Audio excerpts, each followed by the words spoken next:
All right, everyone. Folks jumping online to catch the voice of college football, Mark Rogers TV, on a Saturday afternoon without football, a weekend.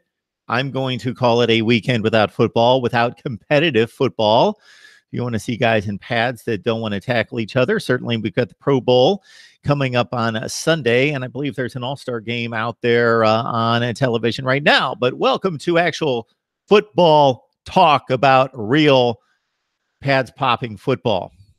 And of course, we've got to wait until the last day of August for that, or the last week of August. If you're joining us for the very first time, I'm Mark. It's Mark Rogers TV, the voice of college football, and we discuss, debate, and analyze the game that we love better than anyone. The audio you can catch if you're into that at Spotify, Google Play, Podbean, Stitcher, and iTunes. Just search Mark Rogers TV. And you get pretty much the same content there, although you may not get quite as much.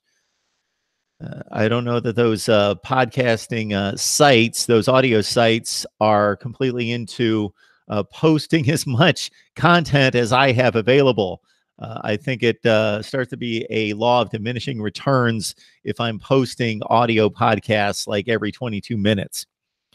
You can also support the channel, of course, by going to the description section of any of the videos and grab one of the links from Amazon. And you do your Amazon shopping using one of those links. Just enter the site, Amazon, using one of the links. You don't have to buy the product. Forget the product. Just do your regular shopping there at Amazon using one of the links that we provide there at Mark Rogers TV on any of the videos down in the description section.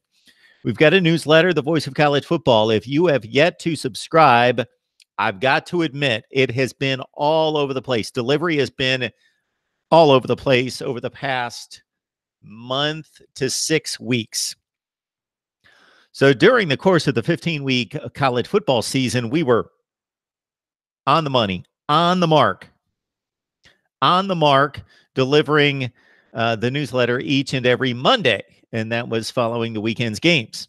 So what you're going to get when you subscribe to Mark Rogers TV, the voice of college football newsletter, and when I say subscribe, that means it costs you nothing. You just sign up for it. Just send your email address to mine. Send your email address to MarkRogersTV at Gmail, and you get yourself the newsletter in which I provide my take on the college football weekend. When we were in the season, I would give you my take and perspective on the weekend's play. Also, a channel update to let you know what's coming up, where we're headed, what we're doing. And then, of course, probably the favorite section of all. Well, of course, the channel update, of course, was the favorite section of everyone, without a doubt, the channel update. But a close second would be the stats, facts, and trends segment, which is going to cause me to do a little bit more digging and searching without any football games, but we will get it done. Last newsletter, we looked at the much criticized SEC teams that rarely play road non-conference games. And I looked through the SEC Eastern Division. I may do this again to try to find the last time that the Florida Gators in particular played a road non-conference game. It's been forever. A road non-conference game for the Florida Gators, not, of course, against Florida State. Out-of-state non-conference game. All right. And if you get the newsletter, then you got our breakdown of the SEC Western Division, I believe it was, in the last newsletter. Again, I need to get on track with delivering that each and every... It was Monday during the regular season. That made a whole lot of sense. Maybe it'll be Monday now. I am obviously delivering all sorts of content that you guys see on a regular basis here. Speaking of which, before I get to the live chat to see what you guys have, keep in mind that the number to call in is 860-325-3687. I will get that into the live chat in just a second. 860-325-3687. I don't know if I'm going to cover all these teams that we've already covered in releasing videos. We've talked recruiting at Ohio State, Penn State, Florida State, Miami, Virginia Tech, Alabama, LSU, Florida, Missouri, Kentucky, Oklahoma State. Maybe some of those have not been released yet, like LSU. We just talked to our buddy Matt Moscona from ESPN, Baton Rouge, and New Orleans. He is always a good time and always delivers on point concerning LSU football. We just recorded that segment. It will come out soon. But again, Ohio State, Penn State, Florida State, Miami, Virginia Tech, Alabama, LSU, Florida, Missouri, Kentucky, Oklahoma State. Those are coming your way very soon if they have not yet arrived.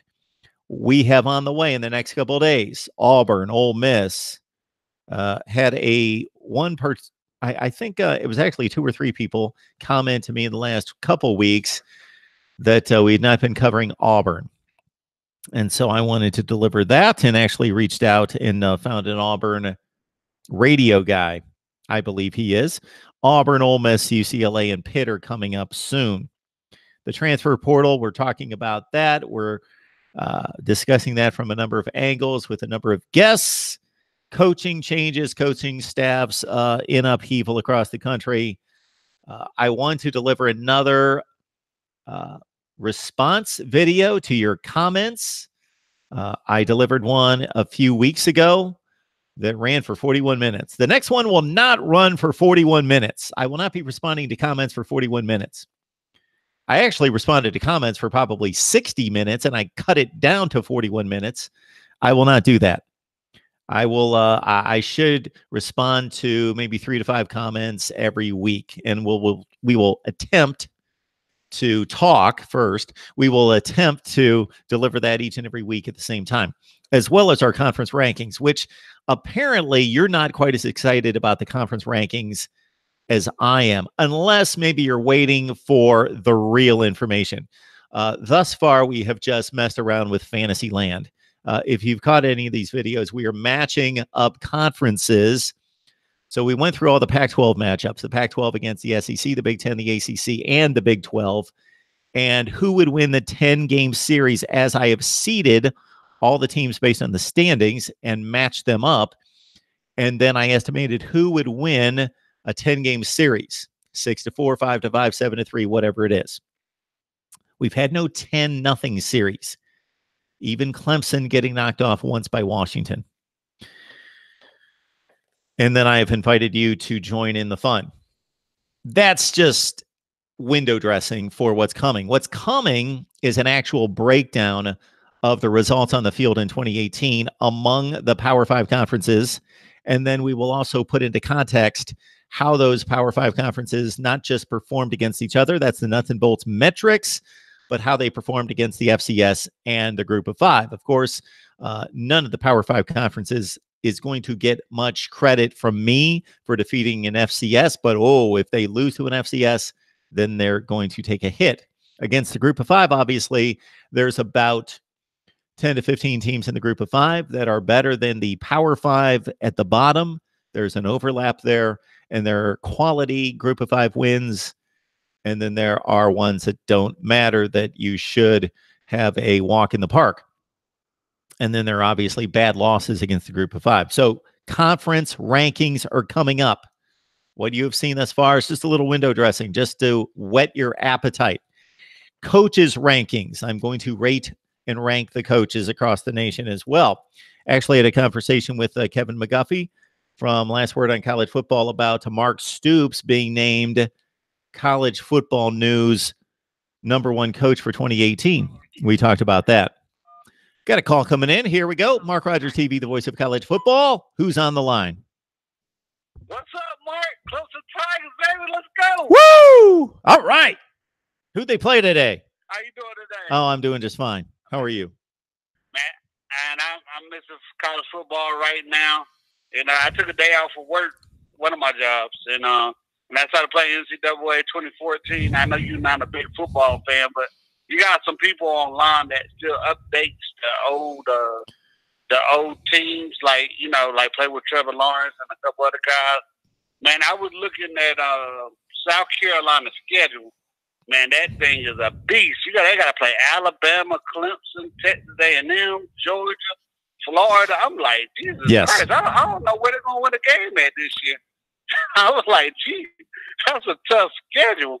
Absolutely. I think Texas A&M got an equally tough schedule, but I mean, I can't wait to see who you say got the toughest schedule in the country here. But those two, boys, they got to be number 1A and number AB. I haven't looked at everybody's schedule outside of Clemson, Bama's, and I think I looked at Oregon to see who they got this year. But man, that's a tough schedule, Mark. I don't see how South Carolina going to do anything this year. Yeah, so I think I was talking to our guy Will Gunter from 107.5 The Game, and I looked at South Carolina's schedule, and then it hit me. You always have Clemson. They come up against Alabama next year, and then of course Georgia's in the division, and Florida, and all the other teams you mentioned, Texas A&M on the other side, that they always have to play. Yeah, that is a brutal schedule. It's going to be tough to find one tougher than that. So what I think we're going to do is do all these conference rankings. Then I want to do coaches rankings, and then we'll rank all the schedules and give projections for records. Yeah. So it's coming. Yeah. I was looking at your conference ranking, and it's something I enjoy very much more. The thing I have about conferences and stuff like that, and I think the quarterback is one of the most overrated positions there is. But I look at the SEC and maybe the Big Ten, and I know everybody said, well, they're some of the best conferences, and they are traditionally, but they don't have great quarterback play. I mean, don't get me wrong. I'm sorry for saying it like that, but like Tua on Prom, I know they said the guy at Ole Miss was pretty good, but you don't really see a lot of great quarterbacks there, and I wonder that makes the defenses a lot better than what they really are sometimes. Well, that could be the case. Obviously, if there's not tremendous quarterback play, then the defenses don't have to. You know the difference between, as a cornerback, when you're covering a wideout and you're facing Drew Brees or Aaron Rodgers, who can deliver the thing on a dime, versus, okay, this guy's scattershot, they're missing passes all over the place. So that makes a huge difference. Huge difference. That would be an interesting task to take on. Look at all the quarterbacks in each conference and see who's got the best conference with quarterback play. I'd have to think that one over. I like Fitzgerald, the guy at Ole Miss. He wasn't quite a thrower. Like, I would like to see, like, what's the guy like? Let's say, like, the guy at Duke. He wasn't on a great team at Duke. I think Duke defense was pretty good.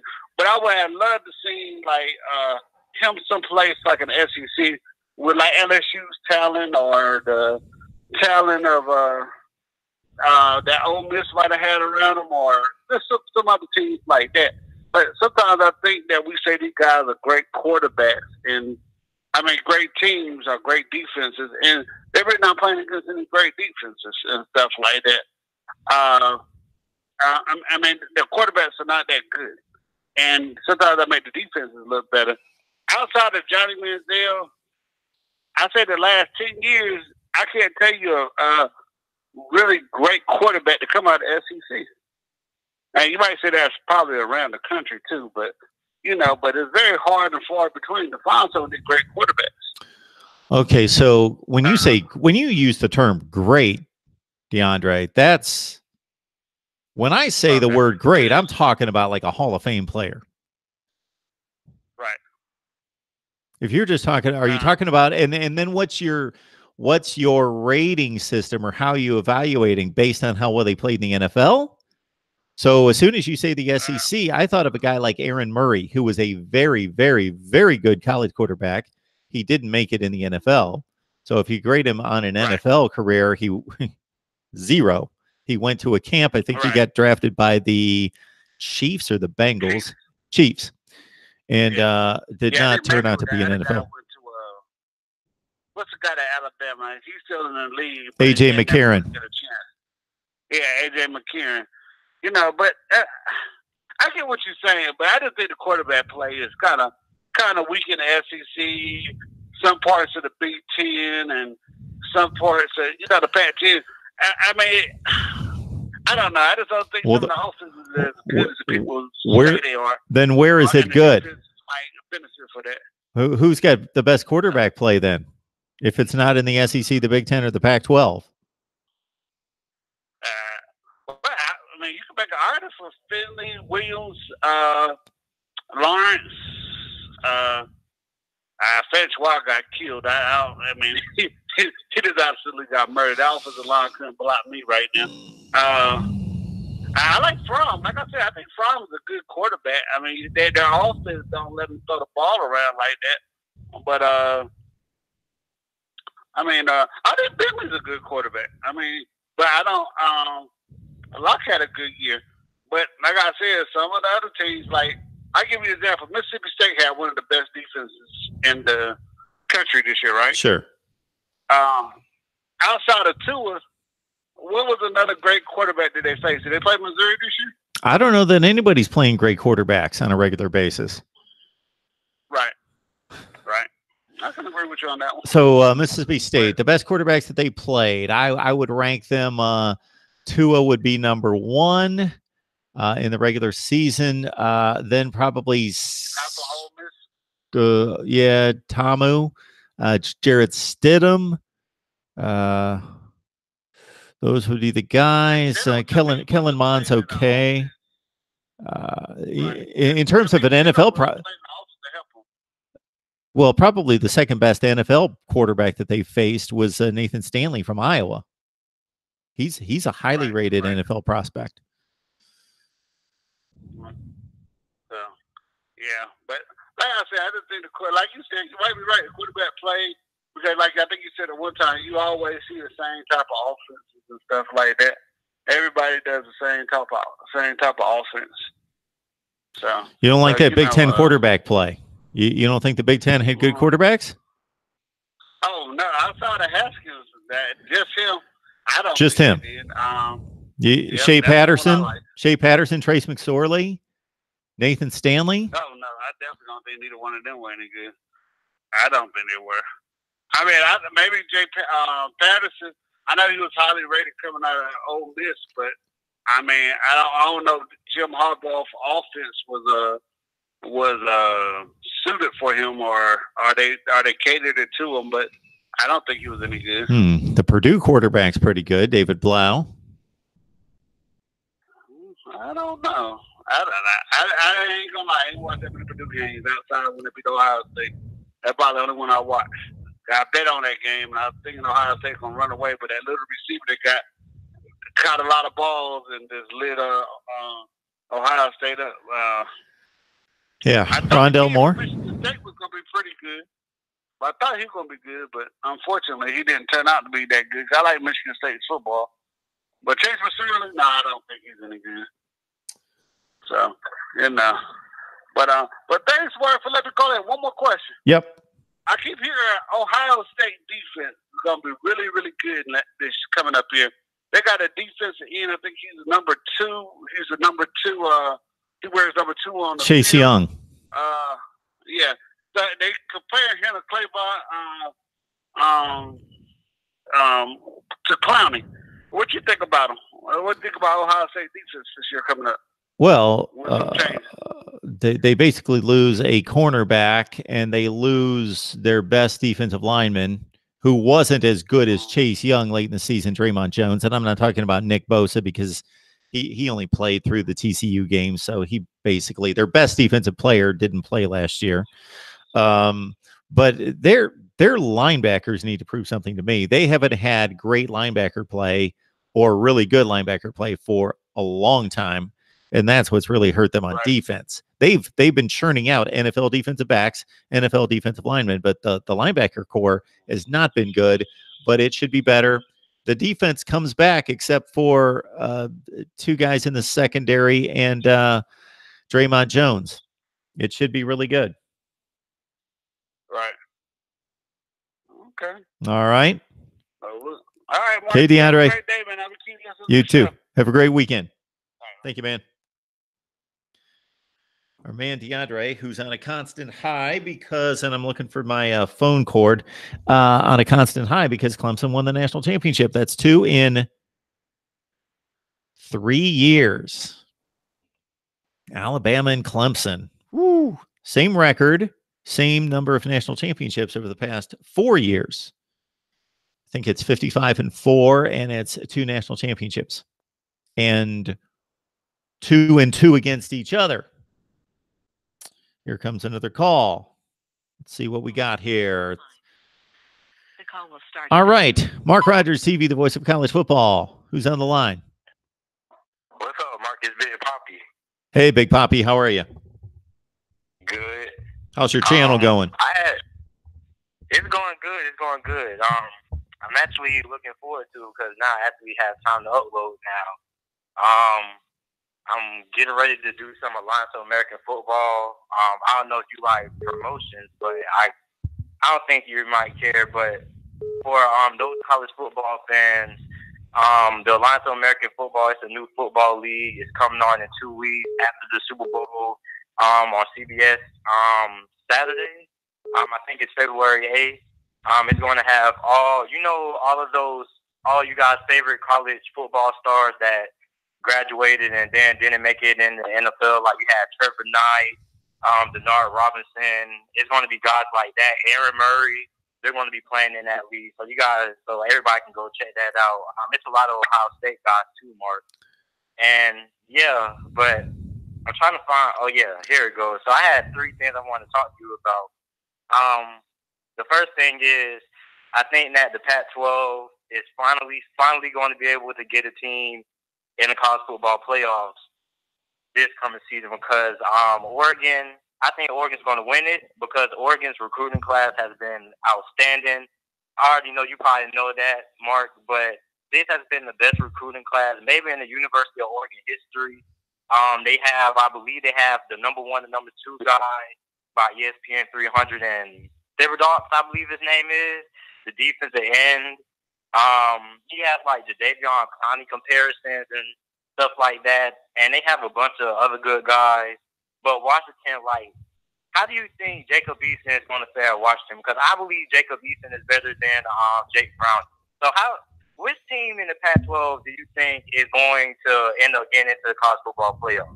I know it's a little bit early, but at this point, I think we pretty have a fair hold on which teams are going to be competing in the Pac-12. Maybe you can throw in USC for the wild card since it is USC, and they do get a whole bunch of good recruiting talent because they're USC. But which team do you think could make it into the college football playoffs? Well, first I'll answer your question about Jacob Eason. And there's no question that if you take arm talent, if you take size and arm strength and talent into consideration and had Jake Browning and Jacob Eason hit a football field in shorts and throw the ball all over the field, you would take Jacob Eason 10 times out of 10 times. He just is a more of an NFL specimen, is 6'6", and has a rocket arm. But that doesn't always translate to being a quarterback. Jake Browning was one of the best quarterbacks in college football. And when I say one of the best, I don't mean like the 2 or 3 best. I mean, he was one of the 10 or 15 best in the nation because of his brain and because of accuracy most of the time, but not a big arm. And that hurt him in the offense at times. Oregon, yeah. So I pinned Oregon last season as a potential college football playoff team. I didn't pick them to go to the playoff, but I picked them as a dark horse. They were my number 1 dark horse. And if you really look at their results last year, they came awfully close to getting to the college football playoff. They had some extremely excruciating losses.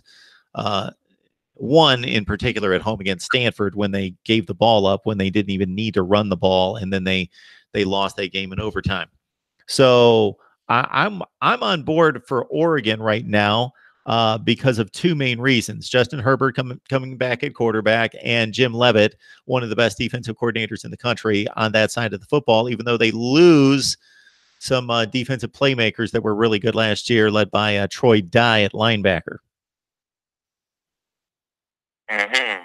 And a lot of people, Mark, what they don't talk about with Justin Herbert is that I think another reason why he didn't go into the NFL draft this season was because I don't think he was confident, because I know a lot of players say confidence But I mean, like, he played very, very. The first half of the college football season, he was outstanding, and then after the Washington game, I believe he wasn't really playing that well. I don't know.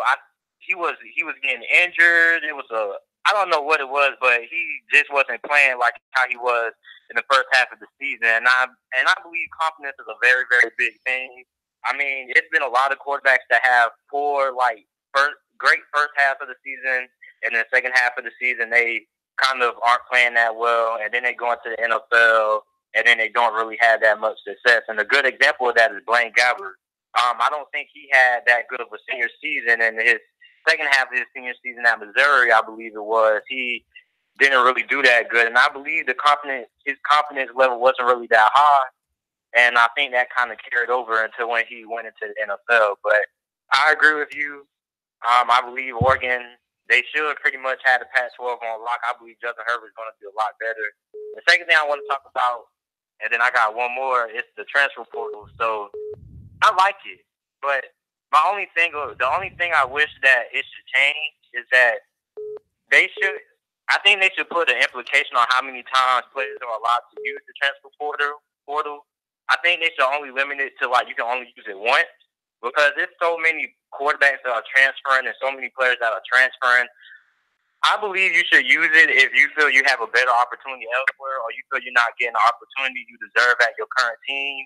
But I believe limiting it to only being able to use it one more time will force players to really, really think about where they want to go and gives them the best chance to succeed, because I agree with guys like Justin Fields using it, but it's going to be a whole bunch of other guys. Like, I think it was a guy from Oklahoma State who is transferring, and it's a whole bunch of other guys who are transferring, and most of these guys might end up transferring next season. So I just wish they would limit it so you can only use it once.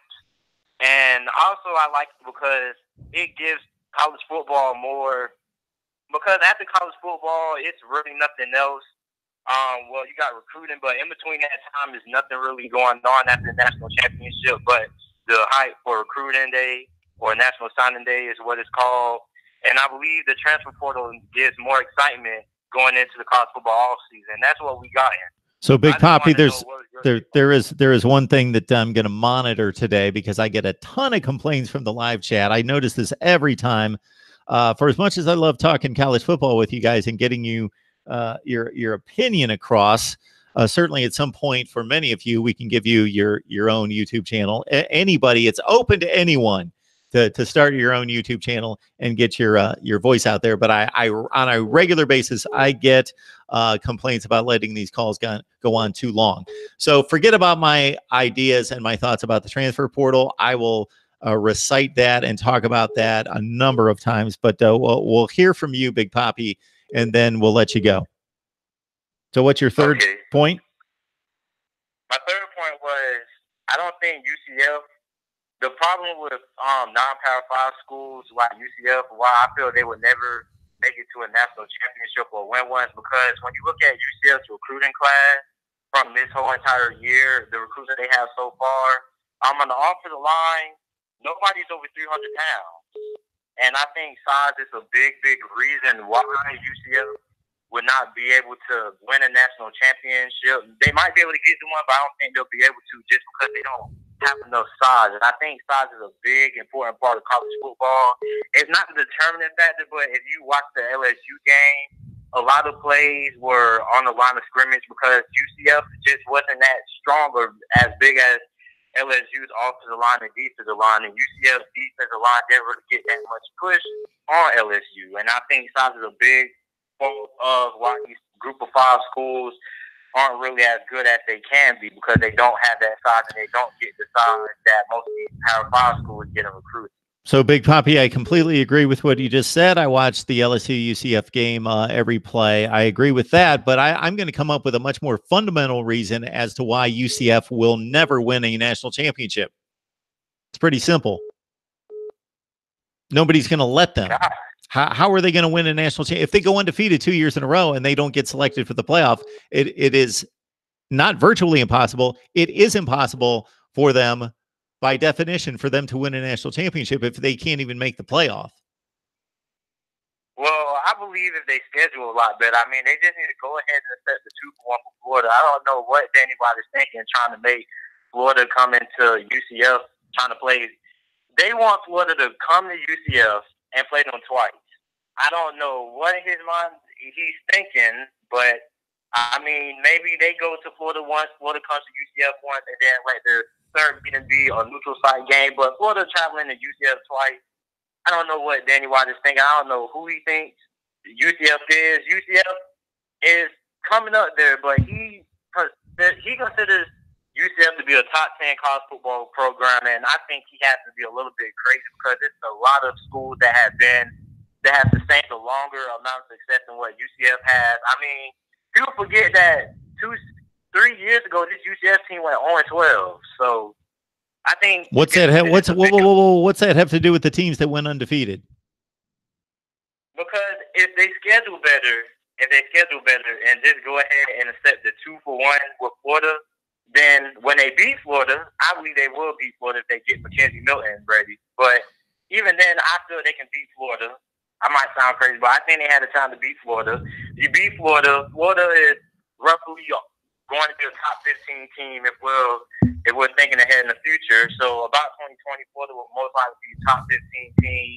That would be a good win. And Boise State, they had a few years ago when Boise State was making their national championship case, they had to win in a neutral site game against Georgia, I believe it was. And Boise State always had a big game at the beginning of the season, like a West Virginia or a Georgia. And I believe if UCF is able to get a big win like that, and unlike Boise State, not lose to not get upset during their whole entire season, win the conference, I believe they will be able to get in. I agree with the committee not letting them in. Okay, Big Poppy, you're repeating yourself. You got your point across. I appreciate it, and I'm not going to respond to any of that. I've got a whole lot to say. One thing I can say very briefly, and then I'll take more calls. If anybody, there were a number of people calling in during that call, so go ahead and call in. I'll take your call. The one thing I'll say about the transfer portal is that it would be not the best idea, or it would actually be a horrible idea to just implement the rule that you suggest to allow players to just participate and allow the transfer portal just because you believe that it's a good thing for college football. So I'll get to that in just a second. We've got a call coming in. I got thanks, Big Poppy. Appreciate it. Press 1 to start the call or 2 to All right. Mark Rogers TV, the voice of college football. Who's on the line? Hey, Mark. How are you? This is Deep Barrett, your regular, I guess, one of your favorite visitors. How are you doing? Hey, Deep, I'm doing just fine. So if I get this straight, were you requesting a guest appearance here? No. Was that you? I just wanted to, was that somebody else? The daily, I think I did, but I just wanted to call in just to kind of talk about college football updates. A lot of things have happened, I guess, in the last couple of weeks. I think it was like 1 week ago, maybe, that we had a conversation. Maybe it was 2 weeks ago. I have no idea.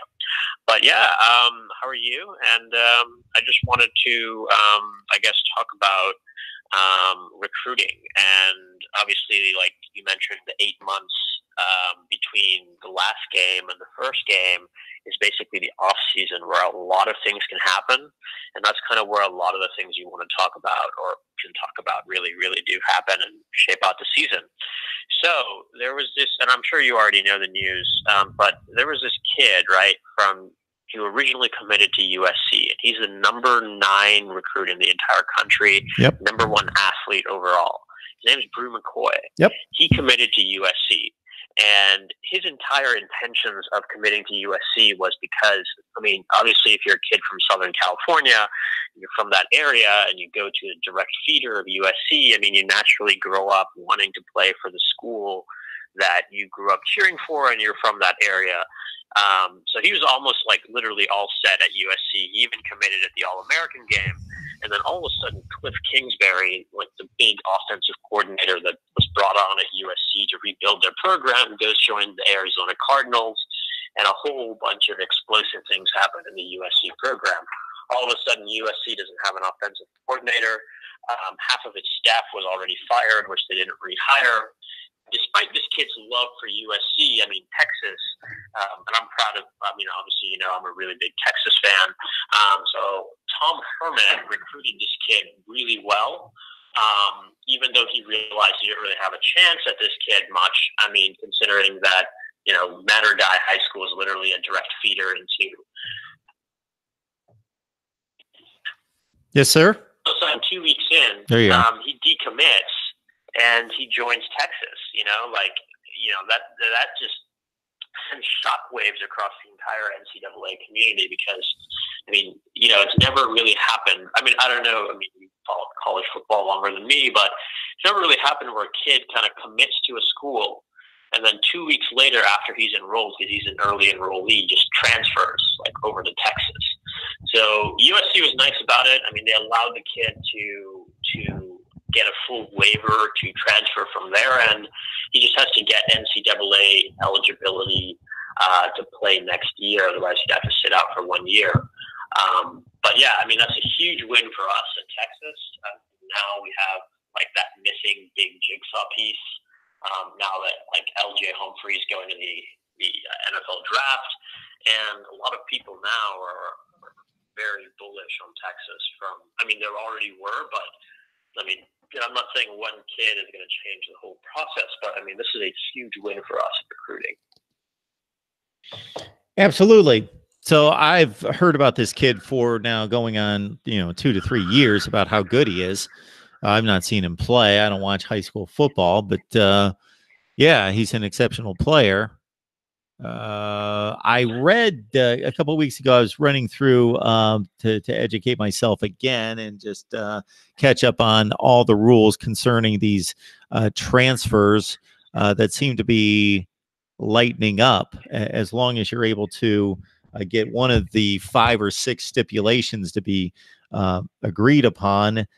Many of them are very tough stipulations, but it doesn't matter because you only need one. And I believe if you get the previous school to sign off, then you're pretty much good to go, as you just mentioned.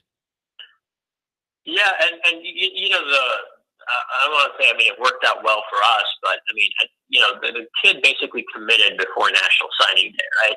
And I mean, I'm not trying to say that if you're like the best recruit in the country or one of the top recruits in the country, you should not commit unless you're 100% sure, but probably should want to like delay your commitment until the pieces of the off season look more precise from other teams, because coaches are always leaving, you know, offensive coordinators are always leaving, kids are going from one place to another because of competition, or they didn't get the starting job, or there's a whole list of other factors. But you know, for us at Texas, right, like now we have to kind of find some kind of excuse to give this guy 1 year eligibility, I mean, immediate eligibility.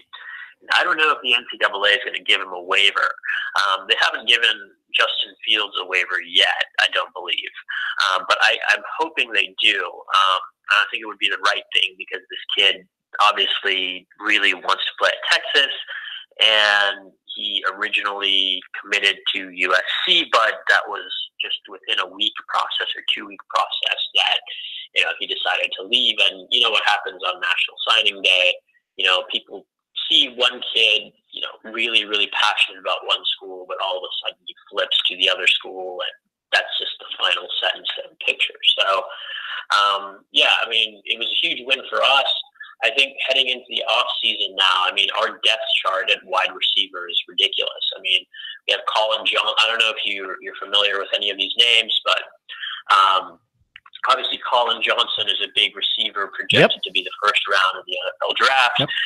Devin Duvernay is returning, which is due for a breakout year now that LJ Humphrey's gone. We have this kid, Brew McCoy, player of the year, high school player of the year for Gatorade, high school player of the year, Jake Smith. And then obviously a whole list of other 4-star recruits. Jordan Whittington, as well as a 5-star wide receiver recruit that we landed. So we are literally loaded at wide receiver at Texas.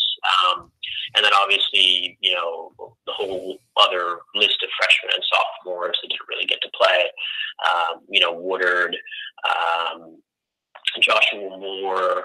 I mean, the list just goes on. But interestingly enough, you know, the off season is a lot of interesting pictures, right? I mean, all of a sudden Oklahoma looks really strong because they landed Jalen Hurts.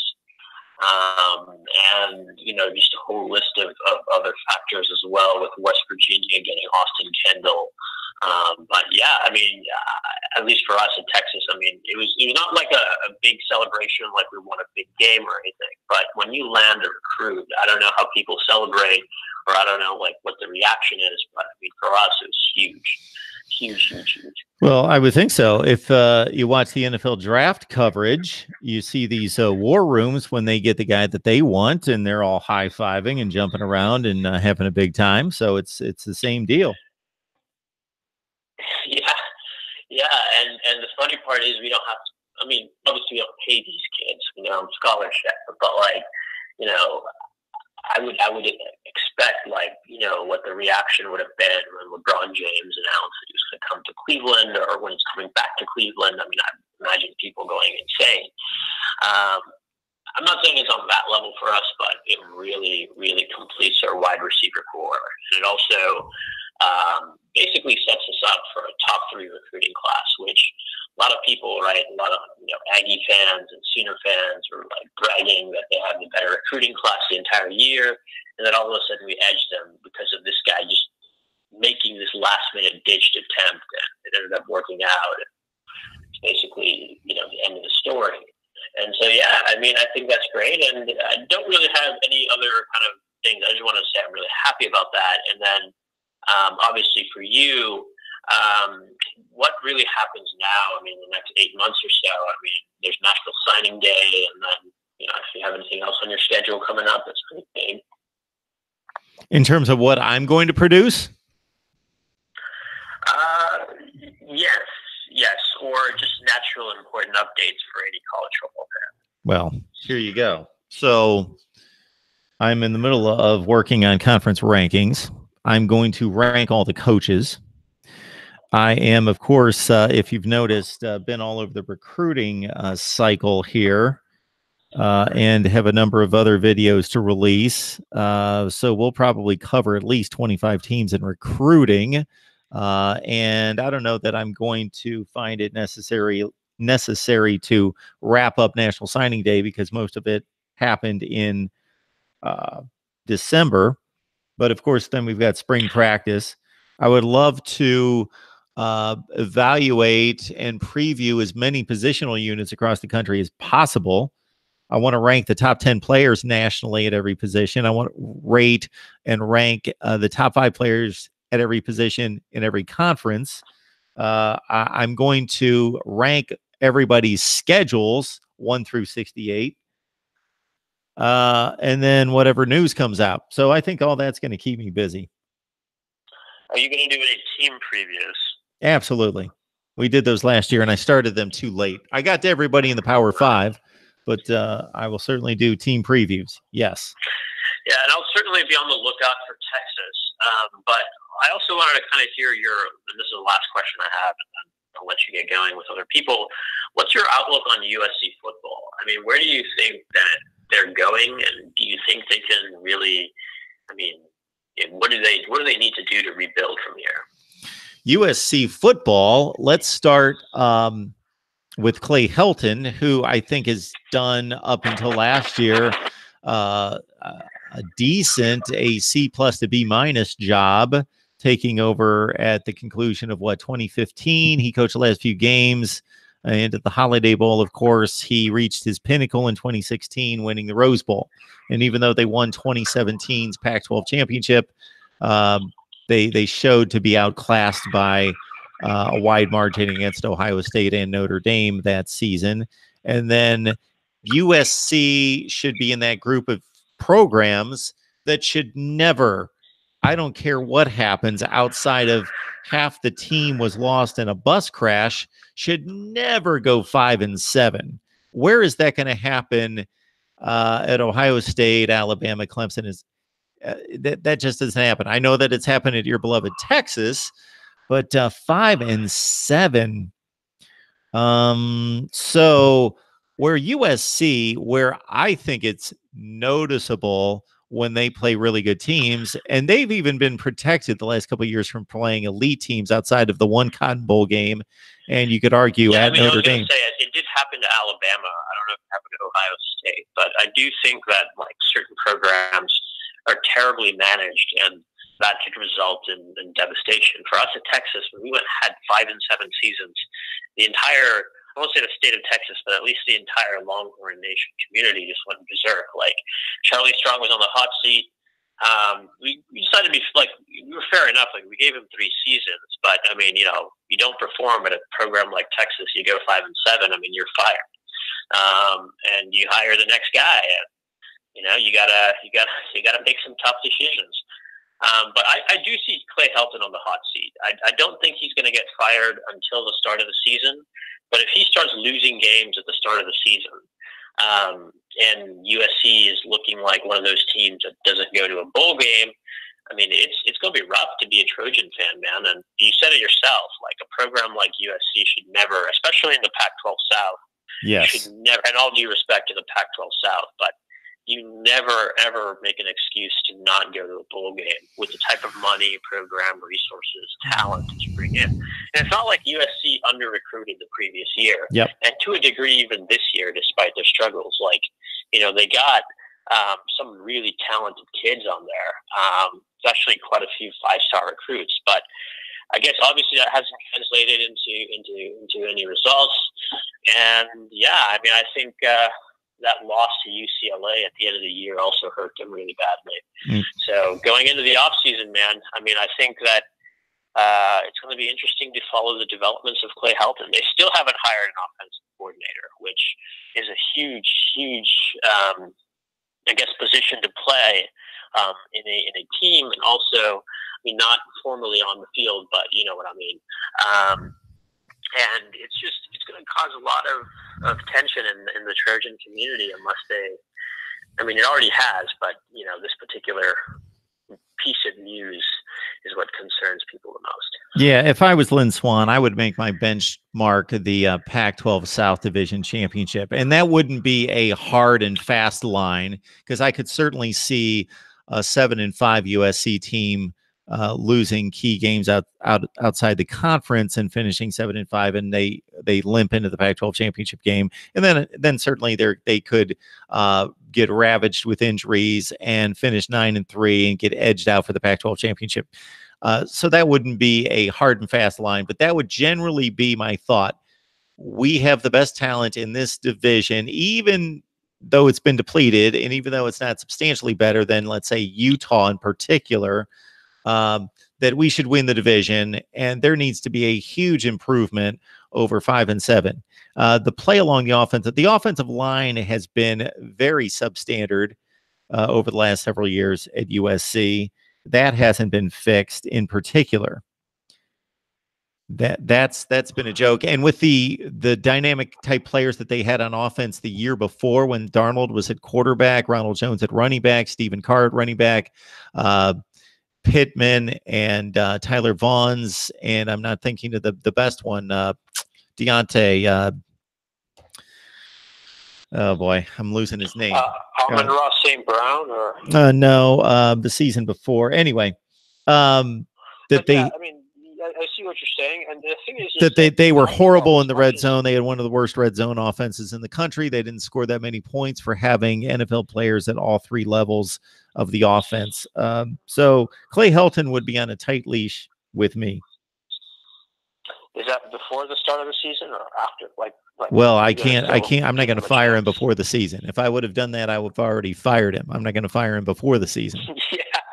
Yeah, that's very true. I mean, I think it's very similar to the Les Miles situation at LSU. I mean, they let him go, I think, 5 or 6 games into the season, his last year at LSU, and that was mean, that was just a shockwave because, I mean, I think it was 4-2 LSU at the time, but I mean, LSU had certain standards, and I guess he didn't meet them, and he got fired. And yeah, I mean, just to wrap things up, I mean, the Pac-12, well, as much as we say it's not that great of a conference, and it has some very tricky games to go undefeated in. Like, if you're USC and you play a crossover game against Stanford or Washington or Oregon, one of these three teams, I mean, I want to say you're guaranteed one loss, but I do think one loss is a very possible situation.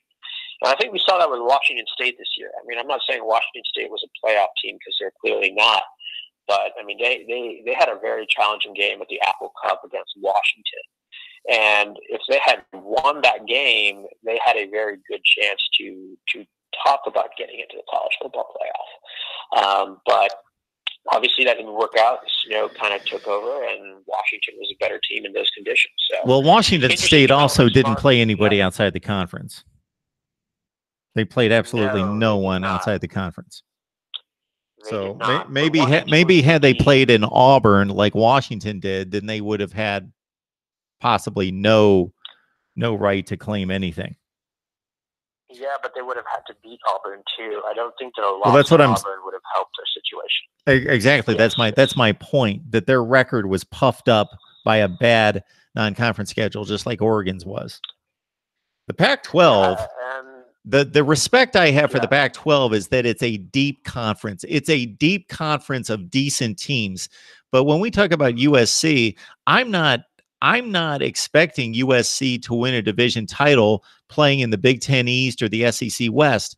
I'm making that standard in one of the two worst divisions in college football. There is nobody that's anywhere close to where they are supposed to be. They have a bunch of teams in Arizona State, Utah. Coastal is very bad too. Yeah, well, that's what I said. One of the two worst divisions in college football. Those are the two that come to mind. They're the two. Yes. Even the Big Ten West is pretty strong. Absolutely. People won't tell you that, but when I see Minnesota beat Georgia Tech by 24 points in a bowl game, and Wisconsin beat Miami by 32 points, and Northwestern do what they did against Utah and play well against Notre Dame. Yes, the Big Ten West still doesn't have an elite. They don't have a Clemson, Ohio State, Alabama, Georgia, but they have a glut of teams that are good teams. Yes, and I do think Nebraska has a potential team. Yes. I would agree. All right, D. Barrett, we appreciate you jumping on here. It was a pleasure, Mark. You have a lovely rest of your day. Thank you so much. I appreciate it. You do the same. D. Barrett, getting the job done, talking Texas football. So, what do I do with these phone calls, folks? Because you guys, it doesn't appear as though you guys like these phone calls going on forever. But if nobody else calls, then I'm shoot, you guys listen to me talk all week on these videos. So this is your time to talk. And I will go through the live chat. What do we got? What do we got? Tom from Penn State has become a frequent contributor recently. North Fresh. Let's talk UW. Okay, we can. First, we're going to talk whoever the caller wants to talk about. It's Mark Rogers TV, the voice of college football. Remember, the super chat's on if you want to contribute to the channel. All right, who's on the line? Hey, Mark, it's MCD Sports 4. Hey, what's going on, man? Hey, so I'll just call in. Two quick things. My first question is, do you consider BYU a Group of 5 program or a Power 5 program? That is a great question. That is a tremendous question.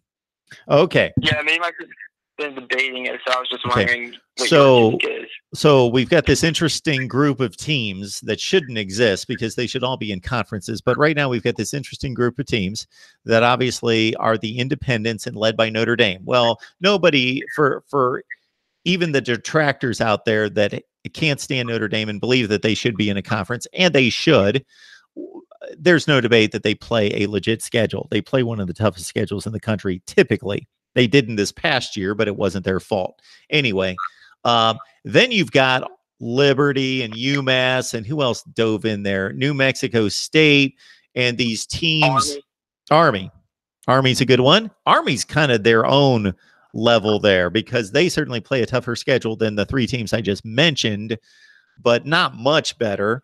And they obviously have a much better program. So all those teams, you could not in any way, shape, or form, even though I rank their schedules in the Power Five, they're not Power Five team. They don't play better schedules than the American Conference or the Mountain West Conference in particular. All right, then you got BYU. I say this every time during the offseason when I rank the schedules, and I will say the same thing. Now, when it's all said and done and I review the entire schedule, BYU typically has one of the 6 to 8 worst schedules, easiest schedules out of the Power Five. But I do put them in the Power Five because they always have an odd schedule. And this is what happens is their opening month is basically they're playing a Pac-12 schedule, the opening month. They usually play some semblance of like a Arizona, UCLA, Washington, and somebody else. So it's almost a complete Pac-12 schedule the first month, at least 3 of the games. And then they find it difficult, and if you think about this, it makes sense. They find it difficult to fill out the rest of the schedule because that's when everybody else goes into conference play. So it's difficult for them to find games, and they do. So BYU, what weights down their schedule is if you look at their 12 games, they play about 4 games that are complete garbage, like awful teams. Wagner, they played a couple of years ago, teams like that. But then they play really good, like a really good 6 or 8 game schedule. So I consider them to be a Power Five, but I certainly understand the argument that they could be a group of 5. There's not a dividing line there. It's all opinion. Yeah, like to me, that's like a tough one. Like I'm gonna be honest. I called Uncle Lou and asked the same exact question. He said they're a Power Five team. I think the Pac-12 considers them a group of 5 team because in the Pac-12 you have to play 1 out conference game, 1 out conference game. That's a Power 5. So they consider BYU a Power 5 team because some of those teams just play BYU into nobody. So, but I know the SEC doesn't probably. The Big Ten probably doesn't. Big 12 doesn't want them in their conference, so probably doesn't consider them. So I always found it fascinating, like where they should be placed. So I thought I'll get your opinion on that. Well, it is fascinating. Let's look at this. I'm pulling up the schedule right now. Look at this schedule. This is exactly what I'm talking about. So why are they only showing 6 of their games? Is their schedule not complete? Their schedule has to be complete for this year. I pulled up their schedule for this year, and it's only got 6 games. Where are all the other games? Huh, that's odd. That's pretty scary. Complete. All right. Yeah, I have it fun on it. I'm on ESPN, and I looked up 2 different ways, looked up their schedule, and it's only got 6 games. Hang on. 2019 BYU football schedule. All right, because I got a quick look at it, and it's basically the same thing that I just mentioned. It is, okay. So in the first month, they play 3 of the 4 games against the Pac-12. And then later in the season, you get the likes of, and again, this is them having difficulty scheduling really good teams from November on. Their entire November schedule, there's 5 weeks in November this year, is Utah State, Liberty, Idaho State, UMass, and San Diego State. So that's obviously a group of 5 schedule in November. Their last 5 games, and even before that's Boise State, who's obviously very respectable, as is Utah State to a lesser degree. But the back half of their schedule is definitely a group of 5 schedule. But the opening of their season, Utah, Tennessee, USC, Washington, Toledo, South Florida, then Boise State. That's a Power 5 schedule. Yeah. Yeah, I see. Next season, really this is they come up with some interesting games. In 2020, they've got Utah, who they always play. That's fine, or go through stretches of time that they always play. But in 2020, they pick up Michigan State, Minnesota, Missouri, Houston, and Stanford. And they get Boise State. I'm seeing it too. Yeah. Yeah. I mean, I think they're doing a conference realignment like in 2023 or 2026, something like that. Like when some of these teams get out of their deals with the conferences. It'll be interesting to see if BYU gets placed in a conference and if it's like the Mountain West where they used to be, or the Pac-12 or somewhere. So it'll be interesting to see that. I have one more quick question before I let you go. Yep. You have a Maryland helmet behind you? Maryland? No, I do not. They didn't make the cut. I think they'll be in the bowl game next year. I really do. Well, with about 15. I'm going to let you go. I appreciate Thanks for taking my call. And go Terps. Absolutely. It's good to get a Maryland caller because, we talk Alabama and Ohio State and Clemson all the time. I do like to hear from, we've got a UAB fan. We've got a couple of TCU fans. We've got a couple of, who else? Duke, some Duke fans, West Virginia, some other folks that aren't coming to mind readily. Mississippi State, Iowa, of course, Ricky with Iowa, Nebraska. Of course, now I'm talking big powers of the past. All right. Let's see what else we've got going on here. So, as I mentioned off the top, I don't know if you guys have caught these conference rankings. So, I've not ranked the conferences yet. What I've given you is basically kind of a little exercise that I think is fun. And you take all the conferences and you pin them up against each other. Let's say the Big Ten and the SEC. And you take the conference standings and you seed all the teams 1 through 14. And then you say, who would win these games? Well, I did that a few years ago. And then it struck me as, okay, well, how many games are played every year where, sure, a team has to win the game, but that doesn't mean they're the better team. That doesn't mean that they would win 10 straight games. They may split 10. They may actually have won the real game, but would only win 2 out of 10. Pitt beat Clemson. Syracuse beat Clemson in the last 3 years. So they obviously wouldn't beat Clemson most of the time. Certainly give them all credit in the world for winning the game that mattered, the only one that was played. But I think we would all understand that if they played 10 times, they weren't beating Clemson 10 times. They might win 2 or 3. So I go by a 10-game series, and it's just all speculation. It's just all projection, targeting. It's just for fun. And then I invite you in. So that's a precursor to the real conference rankings, in which I am going to break down the metrics of all the results among the Power 5 and then the key group of 5 games, the FCS, if those come into play. And the only reason they would come into play is when an FCS defeats a Power 5 and it makes that conference look bad, or a low-level group of 5 in particular beats somebody in a Power 5. So I put it all together. The formula will be coming out for those of you who have not been on board in previous off seasons. Yeah, I'm seeing some more people on the line. Welcome to Mark Rogers TV, the voice of college football. Some people who have never joined us before, at least as far as I know. Draco Thomas. Welcome to Mark Rogers TV, the voice of college football. North Fresh, the same. Aaron Powers, you've been on the line here in the last few weeks.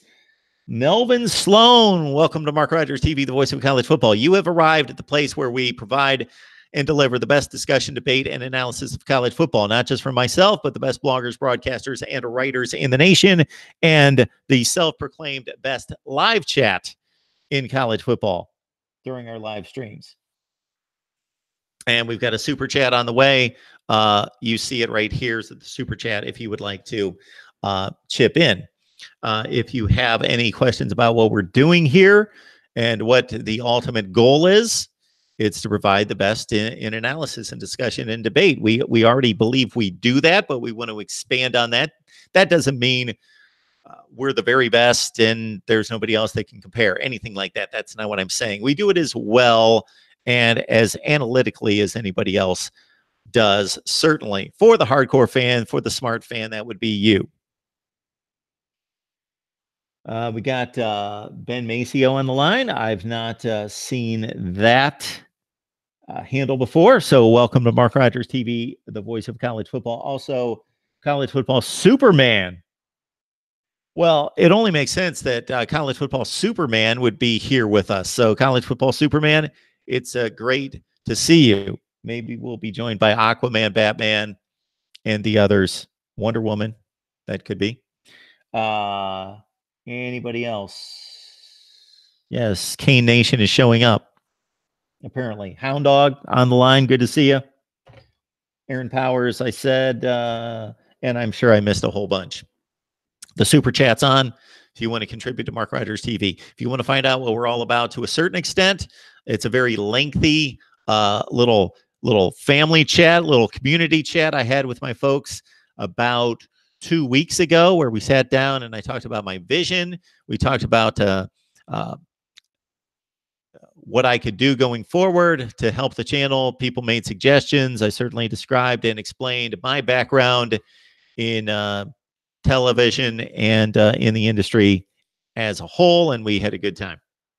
We kicked around a lot of good ideas that I will be implementing, and wherever they are. Yeah, I've got them. A lot of good suggestions and a lot of things that we need to get cracking on because we already produce way too much content. I think I flood YouTube with way too much content because consider just in the last couple days, we have, and we're still, I haven't released everything I've recorded. It's coming out. I'm trying to space it out every 2 to 3 hours. But recruiting updates on Ohio State, Penn State, Florida State, Miami, Virginia Tech, Alabama, LSU, Florida, Missouri, Kentucky, Oklahoma State, Auburn, Ole Miss, UCLA, Pitt. Those are the ones I wrote down. I forgot some other ones. There are probably other ones as well. And that doesn't take into consideration the people that we have yet to track down. We're talking transfer portals. We're talking coaching changes on various staffs across the country. And again, our conference rankings. And we started a series a couple weeks ago that you requested, but I just couldn't sustain it because nobody was watching it. So when I average a little over 2,000 views per video over the last month, I can't start a series, even though I was fully invested in the series and only get like 150 to 250 views per video and keep it going. What I was doing, and I thought it was a great idea by a number of you, is that we had, you want a Texas update. Okay. Give me a Texas guy. Also connected to recruiting, what I've done in the past is that I have gone through the list of top, let's say 300 players, and I have taken all the unsigned players at this point. I don't know if I'll be able to do this maybe later this week. And I'm going to take all the unsigned players in college football from the high school ranks in the 2019 class and then do a profile on those guys that are still up for grabs. All right. So I was in the middle of saying, oh, we were dissecting. I thought this was going to take off, and I thought this was going to be fun. It was fun. People seemed to enjoy it. The few that watched was take each college football season and dissect the championship race. So consider, in 2018, Clemson won the national championship. They were undefeated. No issue there. They obviously earned the national championship. But let's keep into consideration that Central Florida had a claim to get to the college football playoff. Now their claim was largely debunked in losing to LSU. Ohio State had a claim to get to the college football playoff because they basically had the same resume as Oklahoma as a one-loss conference champion and didn't have had the bad loss, of course, but they kept them out by the selection committee, but had better wins. So going through, and that's a bad example because that one was clear cut. But as we drift into the BCS era, and I cut videos on 2011 and 2012 and 2013, then it gets dicey. Then it gets interesting, and there are a number of teams that need to have their case stated. That not necessarily that they would have won the national championship. We can't prove that. We can't say, oh, Michigan State in 2013, they had the same record as Auburn and won a conference championship. They would have won the national championship. Obviously, we can't say that. They didn't get a chance to play the game. But we can say that Michigan State had the same resume basically as Auburn. They went 13-1, and they won a conference championship. Therefore, they had as much right, not more of a right, but as much of a right to play in the national championship game, the BCS title game, as Auburn did. And of course, again, as we go back into the BCS era and would have caught up with the poll era, which ended in 1997, we would have had a ton of fun discussion and debate. But just didn't happen. Hi, Cheryl. Good to see you. Cheryl even joined a Miami live stream to support the voice of college football. Cheryl, thank you. And for Cheryl, I will displace LSU. They've been up here for too long. And put the Ohio State University up there, front and center. All right.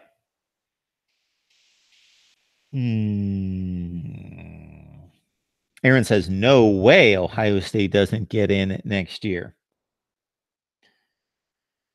Yay! Cheryl.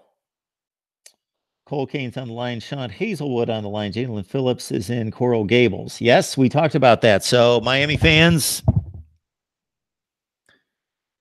check out the videos. So, we had Cam Underwood on this past Wednesday night and delivered a whole lot of good Miami talk, including Jalen Phillips in the transfer portal. Yes, we've got a Texas helmet too. Yeah, I pretty much said, so this started with the college football playoff in 2016, and I thought, okay, let's start buying helmets, and we couldn't go wrong by taking the 4 teams that made the playoff: Alabama, Clemson, Ohio State, Washington. So I got those 4, and then I kind of ditched the helmets, and they weren't around for a long time. And then this past, I don't know when it was, maybe last offseason, I thought, let's bring back the helmets, but we've got to add to it. Can't just have those 4 sitting there all the time. So we ran a poll, a contest. And not surprisingly, Miami won the contest and Oklahoma finished second. So I guaranteed everyone that whoever won the contest, I would purchase that helmet. And then I just thought, you know what? I'm going to buy like 15 of them. So I tried to represent all the conferences and get the best teams. I know Georgia's not up there. I know that Michigan State's not up there. I know that who else? I know that Auburn's not up there, and some other ones. But I basically tried to, I got Notre Dame, I got Clemson, Florida State, got Michigan, I got Texas and Oklahoma and USC, etc. And then this happened. If you're questioning this, not that I don't want Tennessee and Ole Miss. I want everyone eventually. I want all 130. But the reason I have Tennessee and Ole Miss was because they were on sale at work, very cheap. And I stumbled upon those. We had a little swag sale. Then I got this one as well. And I have an Ole Miss guest coming on from Rebel Walk tomorrow night, Jake Evans. So we will display that prominently. Okay.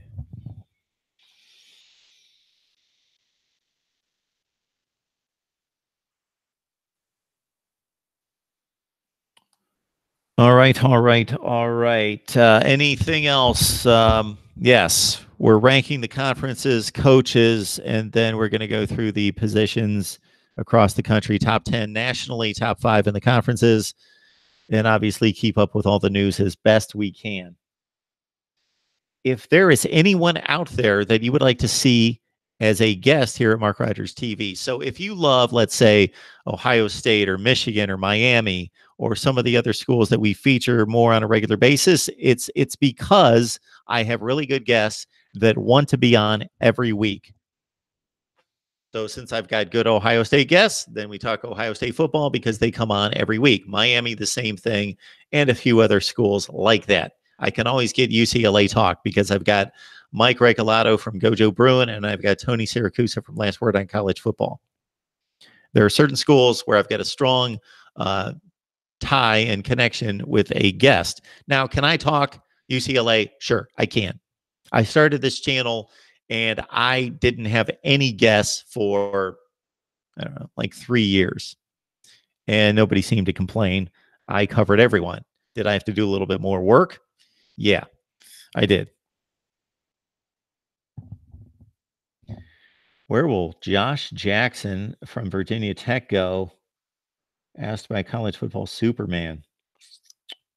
Good question. You would like Cole Canes would like to have Cane shades on. All right. I will ask whoever the Auburn fans are that have asked me to do more Auburn. I hooked up with an Auburn radio guy from Montgomery, Alabama, just a few minutes ago before we started, and he's coming on a Sunday night. UW. When we talk UW, we talking Washington, or does Wisconsin get a UW? That's got to be Washington. It's Washington. I'm sorry. Cane shades. We can get cane shades. All right. John Kerry is anticipating our rankings of the coaches, as we have Dan Mullen. He does in his top 10. I did not agree with the College Football News presentation of its rankings of the coaches 1 to 130 because I get what they were trying to do. They were ranking their performance based on the team's performance. But like Matt Rule was number 129 last year, and now he's suddenly the 15th best coach. Well, no, he didn't get that smart that fast. He was not the second worst coach in the country last year, and now the 15th best coach in the country this year. That just doesn't make any sense. All right. Hey, it's Mark Rogers TV, the voice of college football. Who's on the line? Hi. This is Anthony. Hey, Anthony. How are you? Hi, Mark. I have a question, actually, if you can answer this.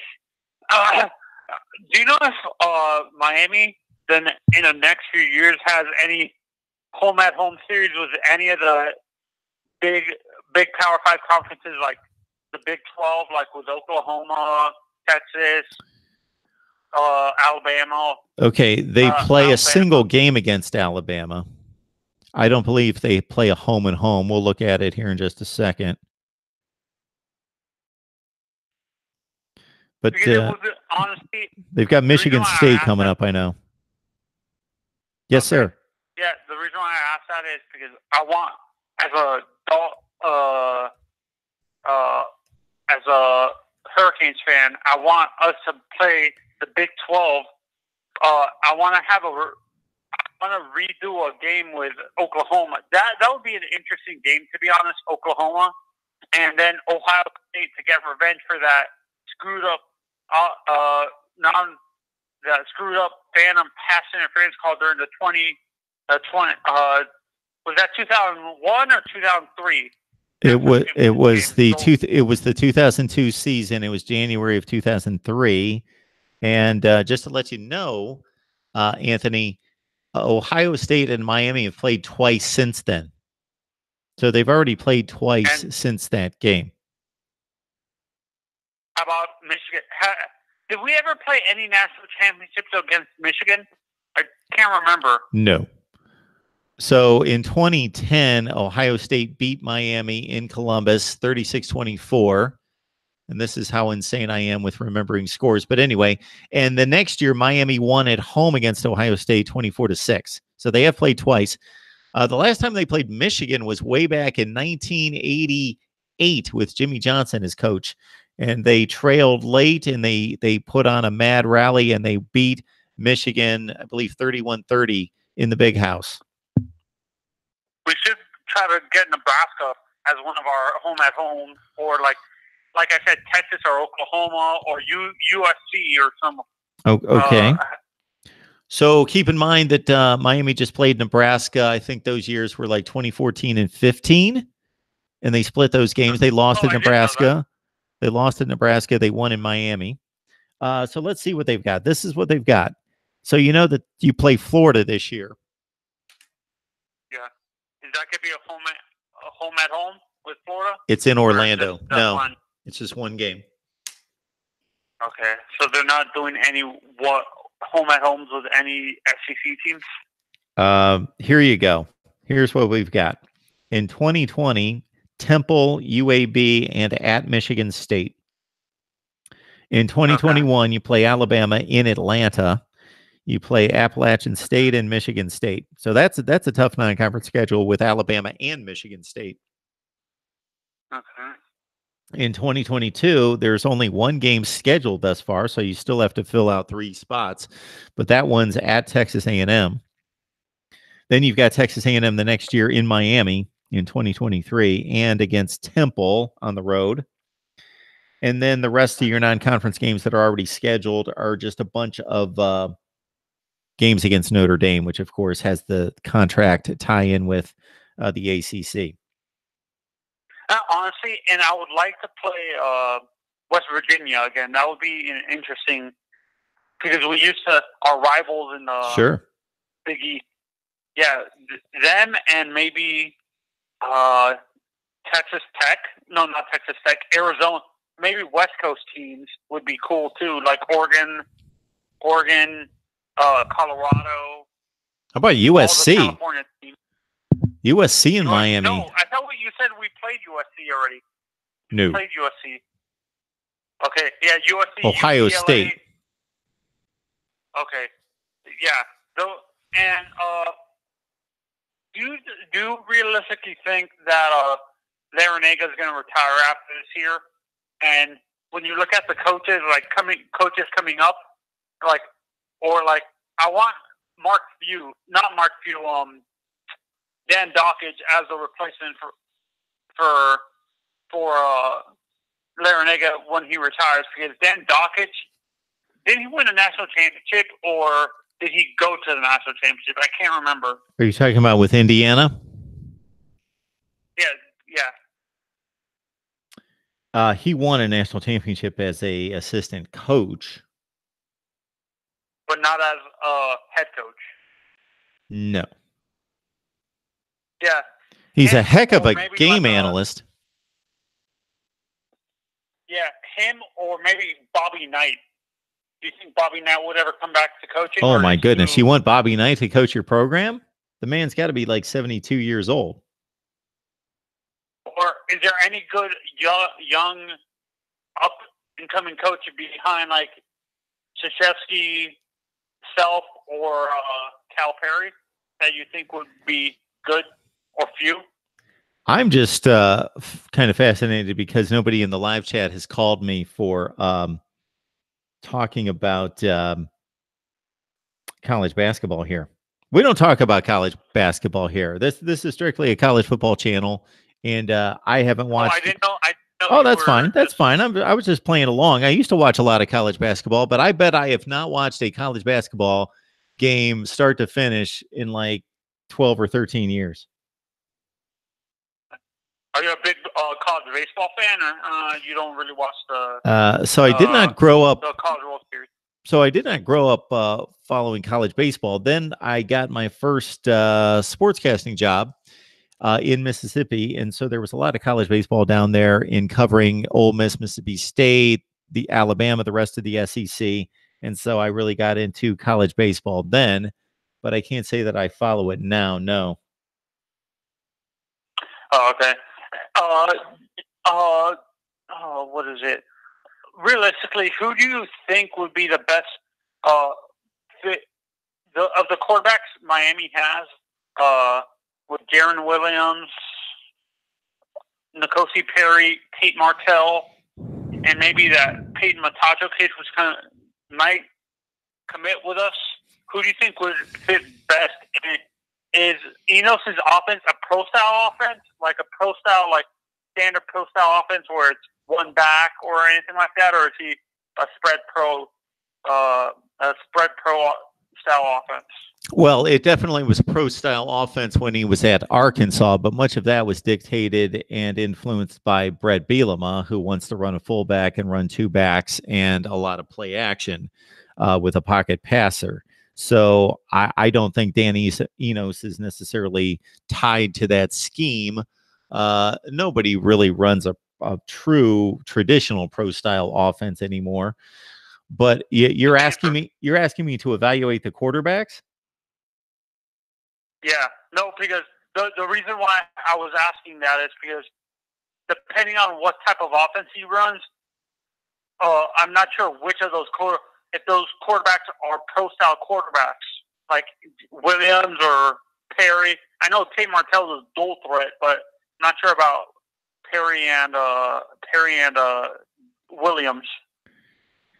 Okay, so exactly. So Tate Martell is probably the most and I'm going off of scouting reports and I'm going off of watching spring games because, as you know, the only kid that we've seen on the field for substantial play, Tate Martell's played, but he hasn't played against good teams in crucial situations. He's played against Rutgers when they were winning by 50 points and he completed 10 out of 10 passes. So that doesn't tell us a whole lot. What does tell us is he's played red zone offense in which he was not allowed to throw the ball, much like Justin Fields at Georgia. Tate Martell's an extremely fast, gifted runner. Let's go a notch below all-time greats like Vince Young and Michael Vick, guys like that, but extremely mobile, probably, a notch faster than a Johnny Manziel, Trace McSorley, those guys, but much like that kind of player. Faster than Russell Wilson, right? Is he not faster than Russell Wilson? Probably straight lines. If I had to bet in a 40-yard dash right this second, I'd take Tate Martell over Russell Wilson, but who do I want running the team is obviously there's no comparison.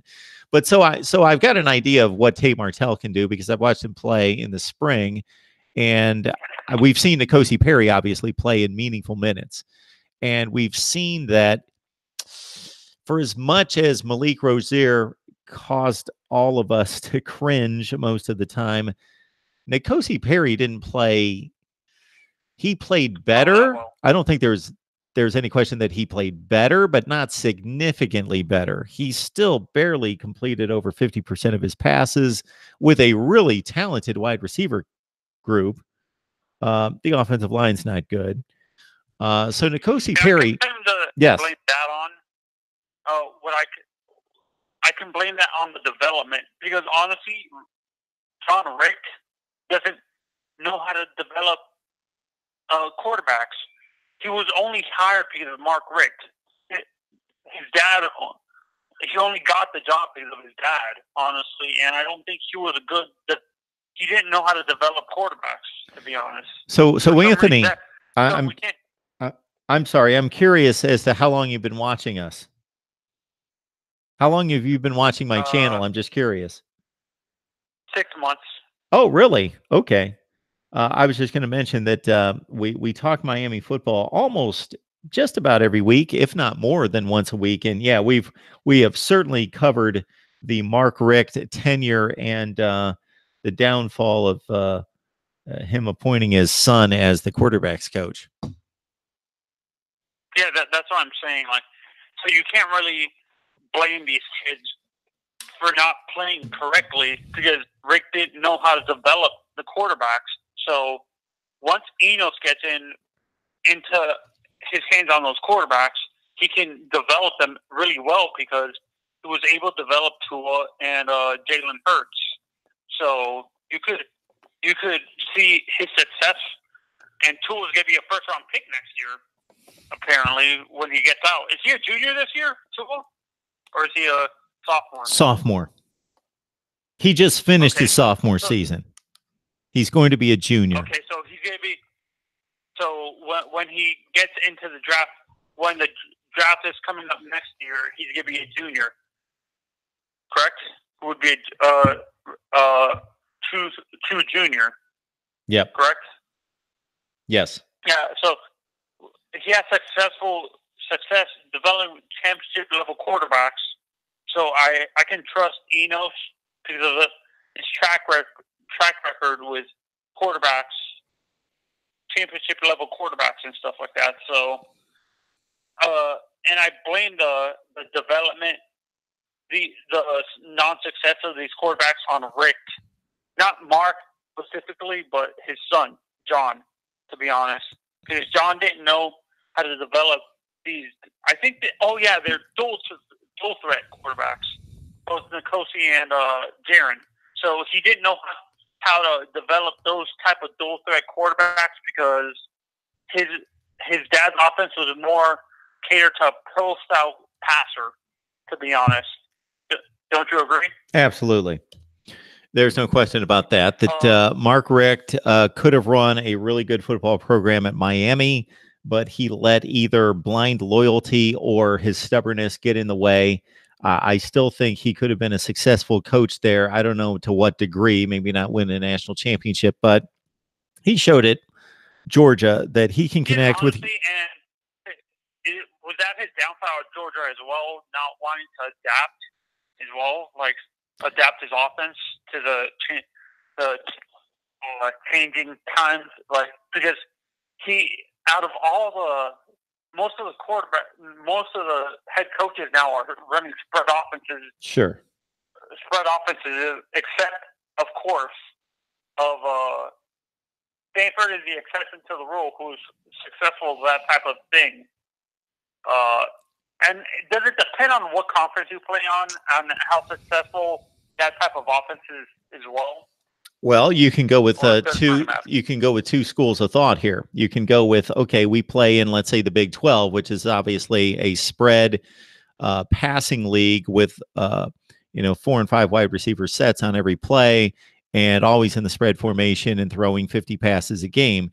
So you could have the school of thought, we're in the Big 12, we need to play this style of football to compete. Or you may have the approach that, you know what, why don't we play different than everybody else? Because everybody is preparing for the same offense generally every week. And we will be the one wild card that teams won't be able to depend on their preparation for everybody else in the league because we run whatever the offense. Let's say Paul Johnson at Georgia Tech, who runs a triple option. Obviously, he's moved on and retired, but for the past 12 seasons, he was running the wild card offense in the ACC that everybody had to prepare for. And I think for most of that tenure that Paul Johnson definitely, he outcoached and his teams outplayed their recruiting rankings, much to do with having a difficult offense to prepare for. Yeah, but there's Miami was able to beat him a ton because our athletes can keep up with that offense. And honestly, I think Clemson destroyed them a couple of times too, playing them. I think Clemson was able to beat them. You're missing my point. So my point is that there's no comparison between Clemson's athletes over the last 5 years and Georgia Tech's or Miami's. But how many division championships did Georgia Tech win during Paul Johnson's tenure versus how many did Miami win? What was the more successful program while Paul Johnson was at Georgia Tech? Was it Georgia Tech or was it Miami? Yeah, and they had one more division. Yes, and they had recruiting classes that were ranked 45th, 55th in the country, in that range. Miami had top 15 recruiting classes. So I'm just saying that they took advantage of being the wild card and the mystery team, even though, especially when they play the teams in the other division that don't see them every year. Yeah. And honestly, Mark, this is honestly so. I I follow college football, but sometimes recruiting confuses me. Is it hard to, like, as a casual football fan, to understand the ins and outs of recruiting when you look at it from the outside looking in and stuff, and understand how hard it is for these coaches to, like, try to get these players to stay committed to their teams all the way through their recruiting cycle? So if you're talking about the rules that govern recruiting, like everything else with the NCAA, that book's about 8 feet thick. So absolutely, it's difficult for all of us to digest. But if you're just talking about the process of recruiting, it's not that complicated. What do you need to know? No. The reason why I asked that, why is it hard to, like, why is it when, like, say teams like Miami or Clemson or Alabama, for example, say they have recruited this kid throughout his high school career, yep, and he commits to them their freshman or sophomore year. Mm-hmm. But when they get to their senior year, they decommit. Why is that? Is there a reason for a constant, like, flipping, not flipping, but, like, decommitting and recommitting and stuff like that? All right. So until the actual signing day, obviously these kids are free to say and do whatever they want. They can commit to 15 teams if they'd like. I would guess, and this is just an estimation, it's more than a guess, it's an educated guess, that 75% of the kids that commit to a particular school maintain that commitment and eventually sign with that team. But as you mentioned, I think some of them are tired of the recruiting process. They get worn down by taking all these phone calls and emails and text messages and everything else, getting bombarded by these coaching staffs. And they decide, let's say they're a junior and they decide in high school and they decide, I want to go to Michigan. And so they make that commitment. Well, as the senior season rolls around, they start to think, okay, well, I see all my buddies who are big time players getting all these visits to different campuses across the country. Why don't I reopen my enrollment and my and decommit, and so I can be wined and dined across the country as well? Yeah, now I understand what you're saying. Like, I'm talking about the top recruits. It seems like they don't stay committed sometimes to the same school all the way through. Like, they sometimes decommit. And for example, Tyreek Stevenson was originally, no, not Tyreek. I don't remember what cornerback it was from the previous class, was committed to Miami since his freshman year.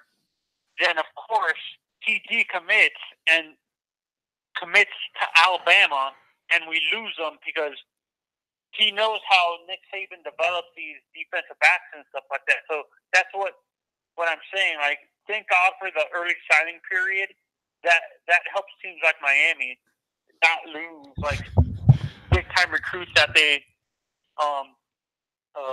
what is it called, have committed, because they can sign them in the early signing period. So their recruiting cycle ends. Those specific recruits end already. So Alabama or Florida State or Clemson or LSU don't go in, swoop in, and steal them. Don't you agree that's what benefits the early signing period benefits? Yeah, absolutely.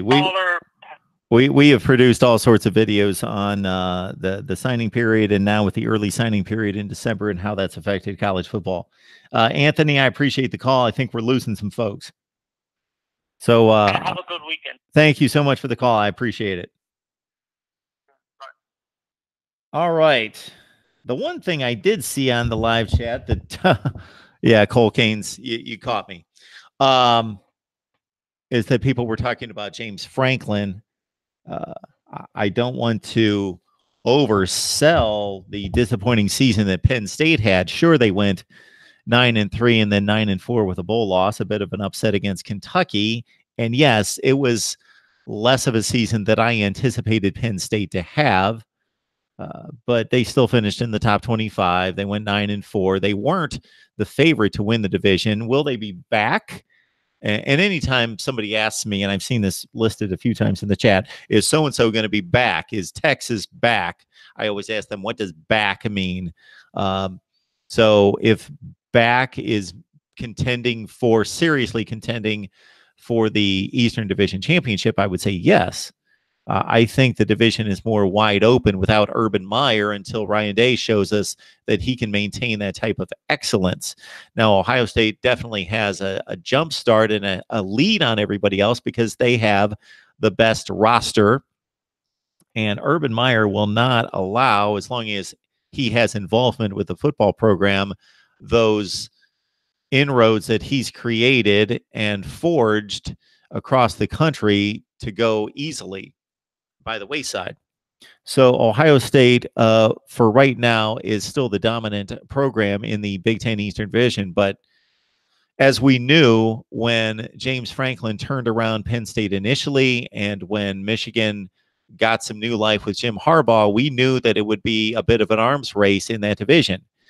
Mark D'Antonio is a bit undermanned at Michigan State to compete in that arms race, as we saw in two of the last 3 years.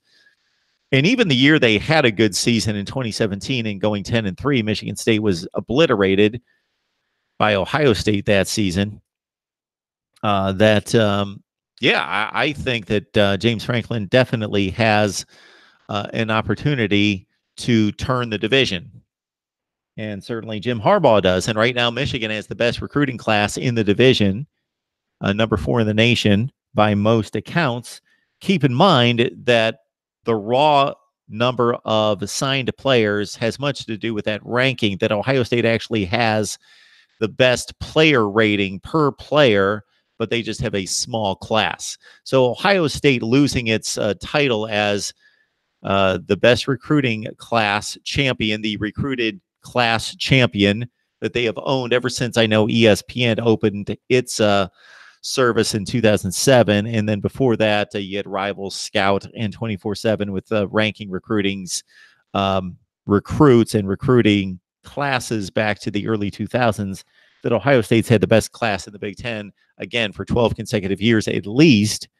That's going to be broken this year, but is it really broken in all facets? No, they are recruiting still the best athlete at Ohio State. But I think James Franklin's doing a nice job at Penn State. He has hit a bit of a ceiling. So he comes in there, goes 7-6, 7-6.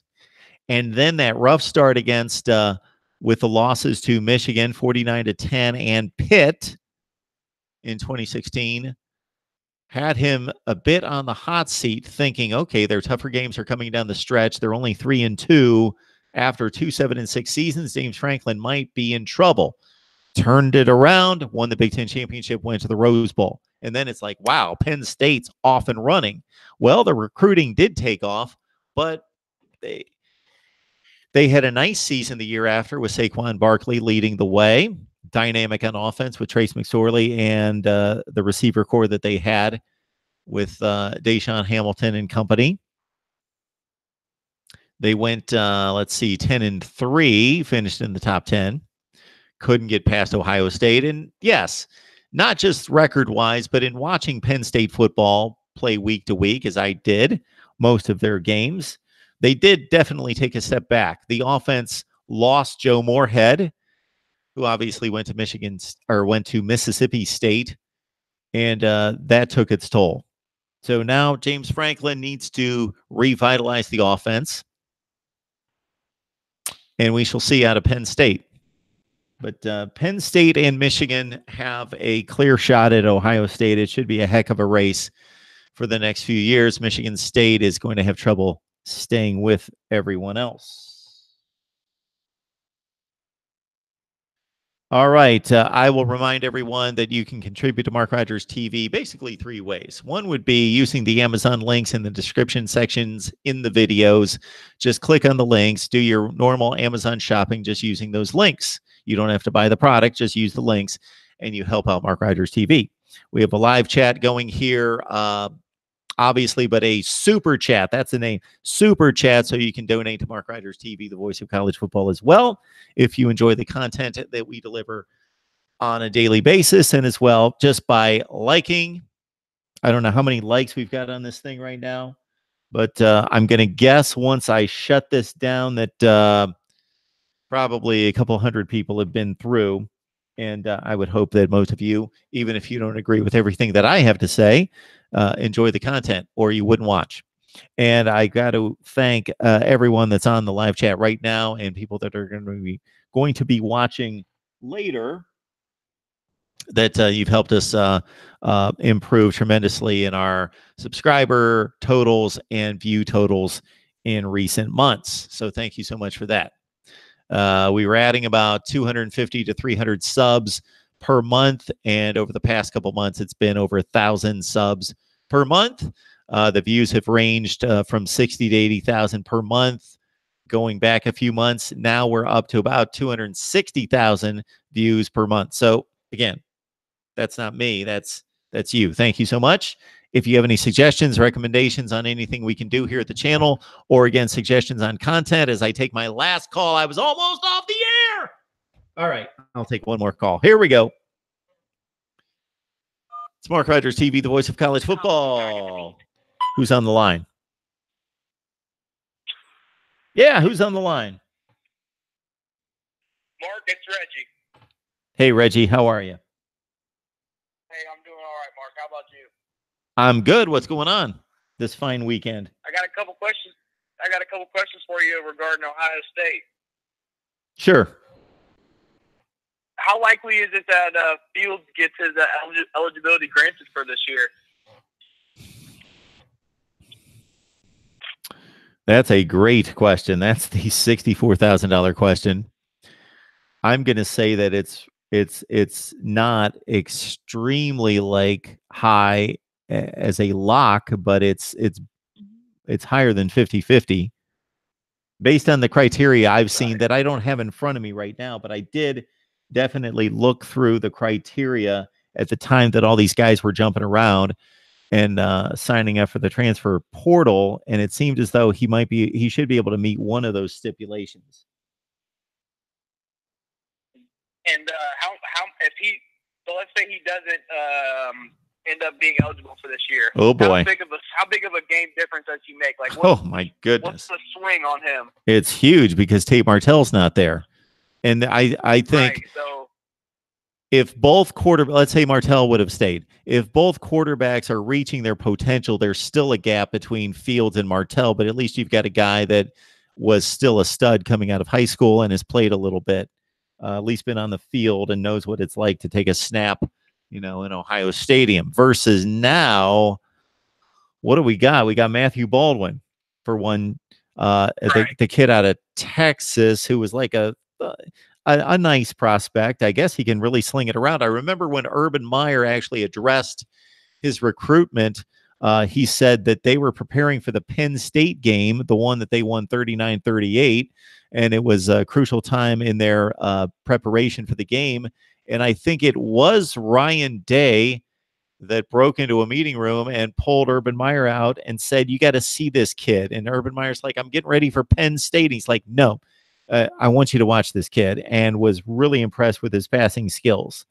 But yeah, that's a tricky situation. We could. Yeah, it is, especially because Justin's sister goes to Georgia. Yep. So the reports that I was seeing is that they're not going to be able to use the whole baseball situation to happen because he's not in fear for his well-being or anything like that if his sister's still attending the school.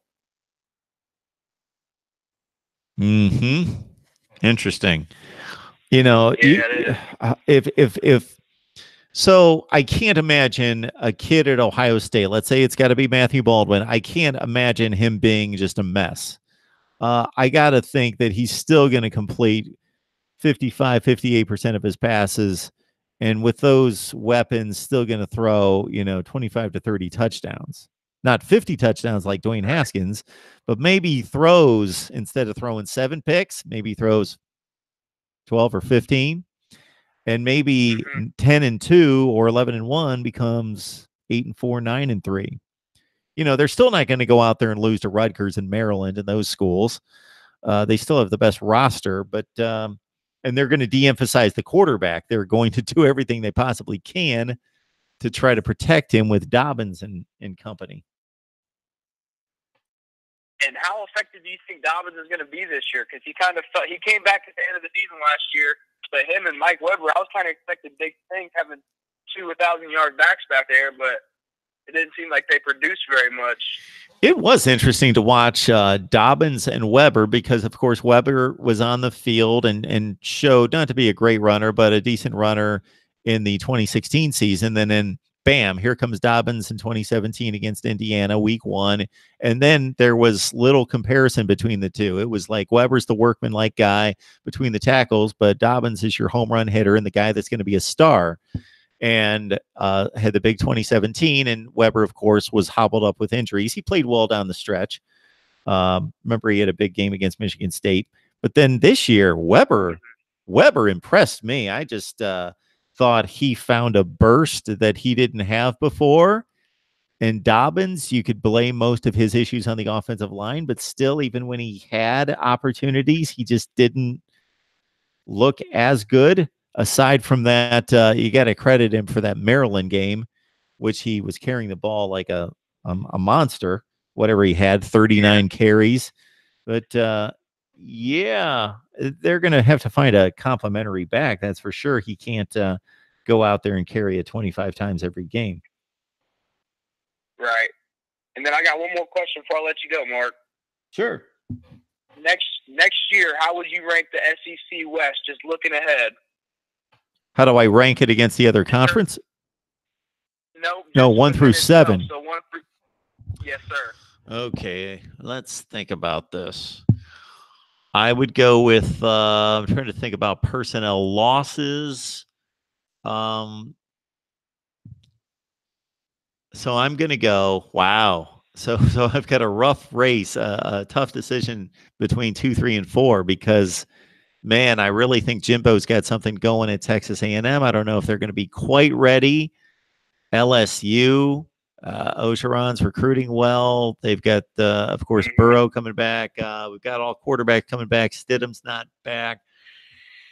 I would say Alabama 1, LSU 2, Texas A&M 3, Auburn 4, Mississippi State 5, Ole Miss 6, Arkansas 7. A distant 7. I agree with you, Mark. I'd agree with you. All right, that's good to know. Yes, sir. All right, Mark. Well, I just want to pick your brain for a little bit. I'll let you get back to live stream. Yeah, I appreciate the call. Have a good weekend. Yes, sir. You too. Bye-bye. All right, fun taking calls. We've been on here a heck of a long time, just about 2 hours. I appreciate it. Some folks in recent days had requested a live stream and wondered why we haven't been on with a live stream for quite some time. We were doing nothing but just going crazy with live streams during the college football season, basically every day and sometimes twice a day. I do a live stream in the afternoon or in the evening and then come back. And of course, those of you who have been with us during the college football season know that we go nuts on Saturday with live streams from noon all the way up until midnight and after. Sitting here at 2:30 in the morning, watching games on the West Coast and tracking college football right here at the voice of college football, Mark Rogers TV. And wouldn't you know it? All right, let's see what we got. Man, I'm just too good to you guys. You guys need to throw me some money here for the big super chat. Mark Rogers TV, the voice of college football. Who's on the line? Freeman.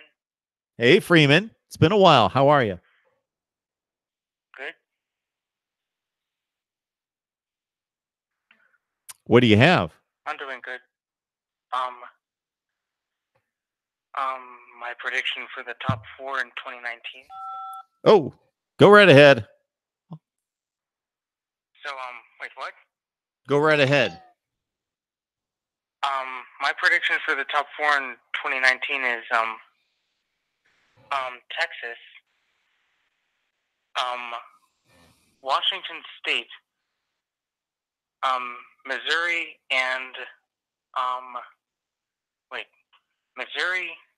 So Missouri, Washington State, Texas, and I can't remember the other Oh, right, Purdue. Purdue. Okay, I almost cut you off there, Freeman, because I was gonna say you can't get on here and have this big build up to your top 4 and then forget your 4th team. Purdue, Washington State, Texas, and Missouri are going to the playoff this year. Prediction. All right. If you get more than one of those, I am going to tell you this right this second, Freeman. If you get more than one of those predictions correct, what would you like from me? What would you like to come on and take over the show one night? What would you like? I'm not sure. Maybe you'll get the first Mark Rogers TV gift package, hat, T-shirt, the whole deal. Yep. I think Texas can get in because Sam Mellinger and his receivers, they're just amazing. Yeah, that's the only one that has a shot. Washington State, because I checked their roster one day. They have Joe Bledsoe. Sure. I think he could be very solid for their team. Very solid.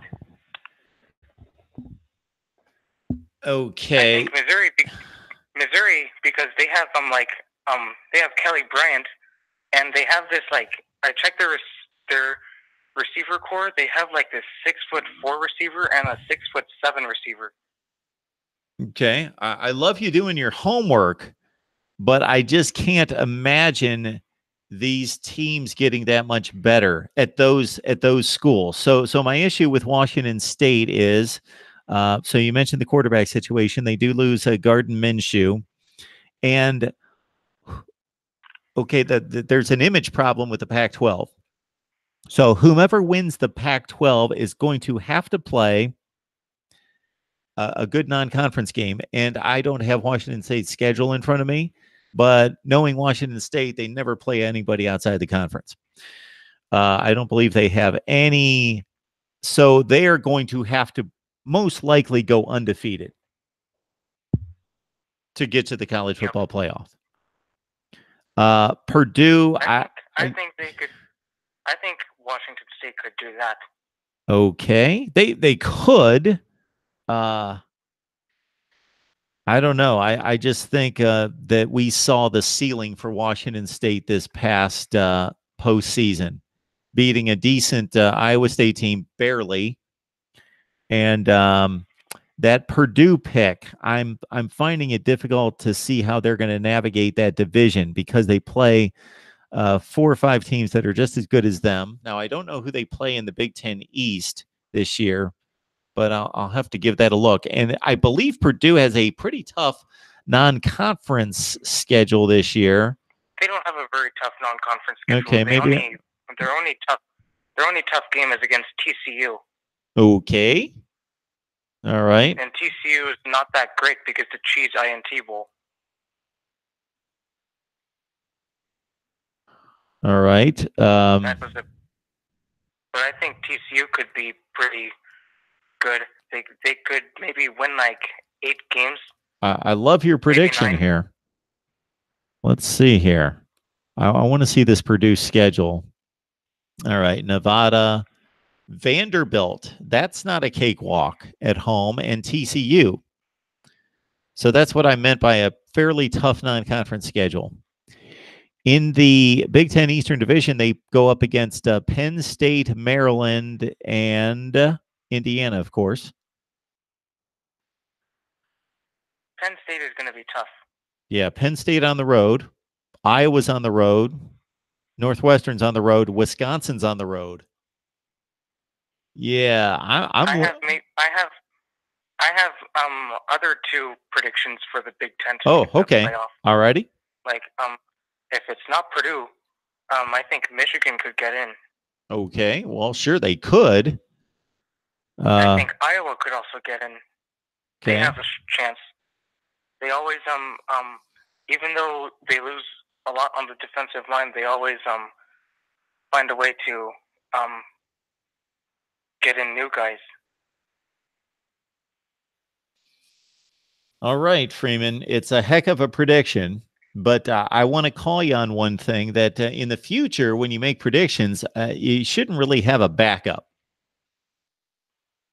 You know, that kind of bails you out. Like, you know, I picked Clemson to win the national championship. Oh, you know what just hit me that I did, in fact, and maybe I'll do this, is I'll review, and you guys can verify this by watching the videos that I produced before the season started.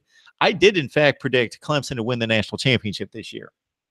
I picked them to beat Ohio State. I did pick Alabama and Georgia to be the other two playoff teams. So anyway, so I didn't say Clemson's going to win the national championship, or maybe Alabama's going to win the national championship, and maybe Oklahoma's going to win the national championship.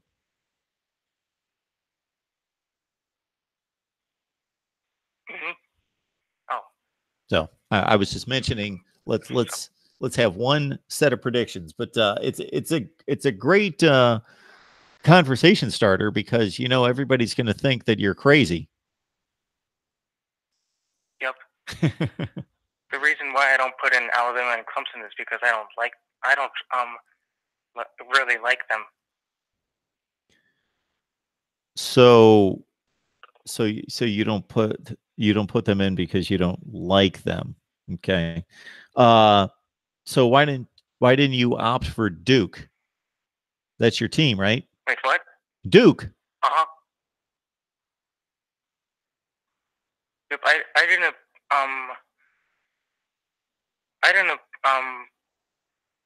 put in Duke because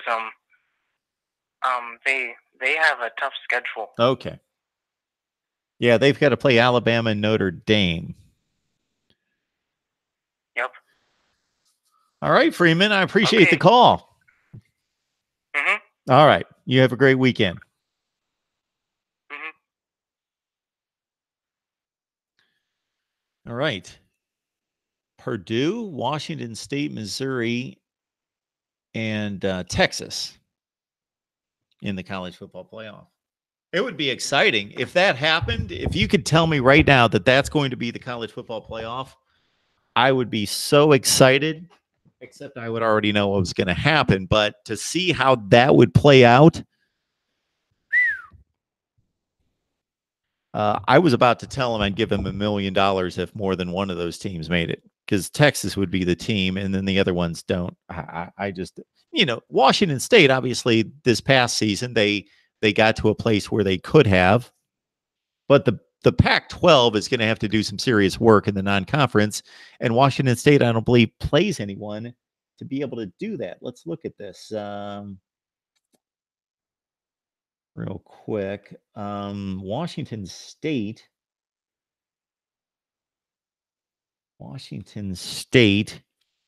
I'm almost positive they play no one non-conference. They might play a decent. So they play New Mexico State, Northern Colorado, and Houston. Okay, so Washington State's going to be given no credit. As well, they shouldn't be given any credit for playing a decent non-conference schedule because their non-conference schedule sucks. It's awful. So let's see if they play difficult teams in the Pac-12 South, which there's only so many of those, really none. They've got to play UCLA, Utah on the road, Arizona State on the road, Colorado. So they miss USC. So that's in their favor. Even though USC's down, it's still one of the most talented teams in the conference. They don't have to play USC and they don't have to play Arizona. So not a big deal there. No. Yeah, Washington State, I just don't see. They've got to play at Oregon. They play at Washington. They play Stanford at home, at Utah. Yeah, they need some help from outside the conference, and they're going to have to take care of business. So anyway, there's the deal on Freeman's predictions. All right, everyone. I remind you that even though it seems ridiculous to cough up a couple bucks for a guy that's on YouTube talking college football, for me to do this long term, that's what it's going to take. So anyway, we're going to come up with viable ways to create revenue, and that's just one way with the super chat. And I think you guys see that elsewhere. And we talked about it in our live stream last week, where we talked about the channel and the vision, and how that's going to be one way in which we use that money to do this one day full time is the goal, the vision. All right, everyone. We appreciate you stopping by to talk college football again. If you shop on Amazon, go to any of the videos and go to the description section and check one of the Amazon links. Just use that link to enter Amazon, and you don't have to buy the product. Just use the link to enter Amazon. You will be contributing to Mark Rogers TV, the voice of college football. Thank you so much. And for whoever it was out there that first coined the phrase, Mark, since you are, if I'm going to verbatim the quote, Mark, since you are the voice of college football, question. Thank you so much for that. I took it and ran with it, and we will see you guys soon. Stay tuned for all this recruiting news I'm bringing you, as well as way too early looks for 2019 and conference rankings as well. Videos coming out every 2 to 3 hours throughout the weekend, and I have previewed all the schedules in the ACC. They'll be coming out next week as well, right here at Mark Rogers TV, the voice of college football. I'm going to jump on the live chat real quick and see what else you guys have, and then we will see you soon.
What am I waiting for? Nick Saban's got a question. Nick Saban has needed my football advice for a long, long time. I don't know why he hasn't gotten it. He would have stayed at LSU, not gone to Miami to coach the Dolphins, and won more national championships. Matthew, thank you so much. I appreciate that. I truly appreciate that. I don't know if you were on board for our live stream last week where we just talked about the channel for like 90 minutes. And I really appreciate the respect that I got from everyone, because I promoted that as a channel only discussion, and everybody was very, very receptive to that. We only talked about the channel and the vision and the operation and everything else going on. And everybody in the live chat was just talking about the channel and spitting out suggestions and recommendations. Matthew, thank you so much. I appreciate it. Cole Keynes is asking me, college football playoff. Cole Keynes, you've got the schedule to possibly do it. Other than the Florida game, the division's awful. You got to face Florida State. They're kind of a wild. Florida is there a bigger wild card in college football this year than Florida State?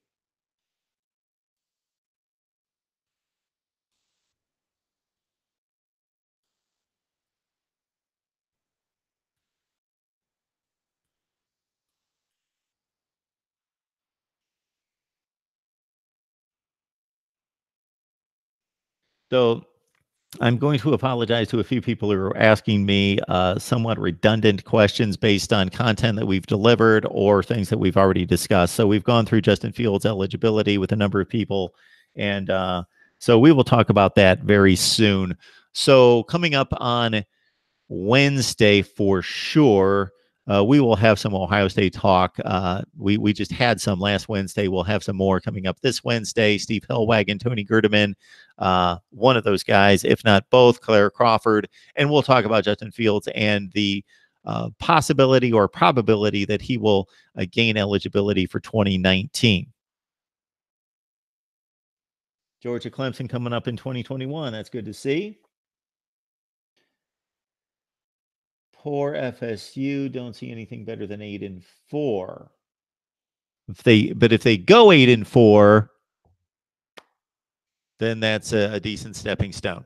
All right, everyone. If you love any of the teams I just mentioned several minutes ago, or maybe it's been like an hour ago, we've got all sorts of content out there and more coming. Ohio State, Penn State, Florida State, Miami, Virginia Tech, Alabama, LSU, Florida, Missouri, Kentucky, Oklahoma State, Auburn, Ole Miss, UCLA, Pitt, and probably some others that I missed that we've got recruiting and coaching and all sorts of stuff we're talking about right here at Mark Rogers TV, the voice of college football. We will see you guys very soon. Thank you. Will Sky, thank you. Thank you so much. I appreciate it. You just snuck that one in, made me $2 richer. And again, I want everyone to understand that we will get better equipment. I have a major challenge, and I've kind of let on about this to a certain extent. I can only say so much, and I know it sounds very severe, and from a channel standpoint, it actually is. So I have a major challenge. That is the only thing that has kept me from pouring. I was expecting to pour about $3,000 to $4,000 into a new PC that would be able to run production software, and then also lighting and microphone and so forth. So that was going to run about $4,000. I was very willing to put my own money into that and take care of that because I wanted to upgrade the live streams, the look, the camera. So a camcorder that operates as a professional camera, the production software, the PC, the lighting, and the new mic was all going to run about $4,000. Unfortunately, even though it's the off season and that was going to be my project for the off season, I've run into this major issue that has got me held up, and I don't want to invest that much money or any money for the most part until I'm able to resolve that and figure out what's going on. So I appreciate that. I know that's all very cryptic, but it's got to remain that way right now. So thanks so much, Will. And I believe that was Matt as well. Thank you so much for contributing. We will see you guys very soon. And there will be another video coming out. There probably was one, actually, while we've been on the air. I've had another video post with Florida recruiting right here at Mark Rogers TV, the voice of college football. Thanks a lot.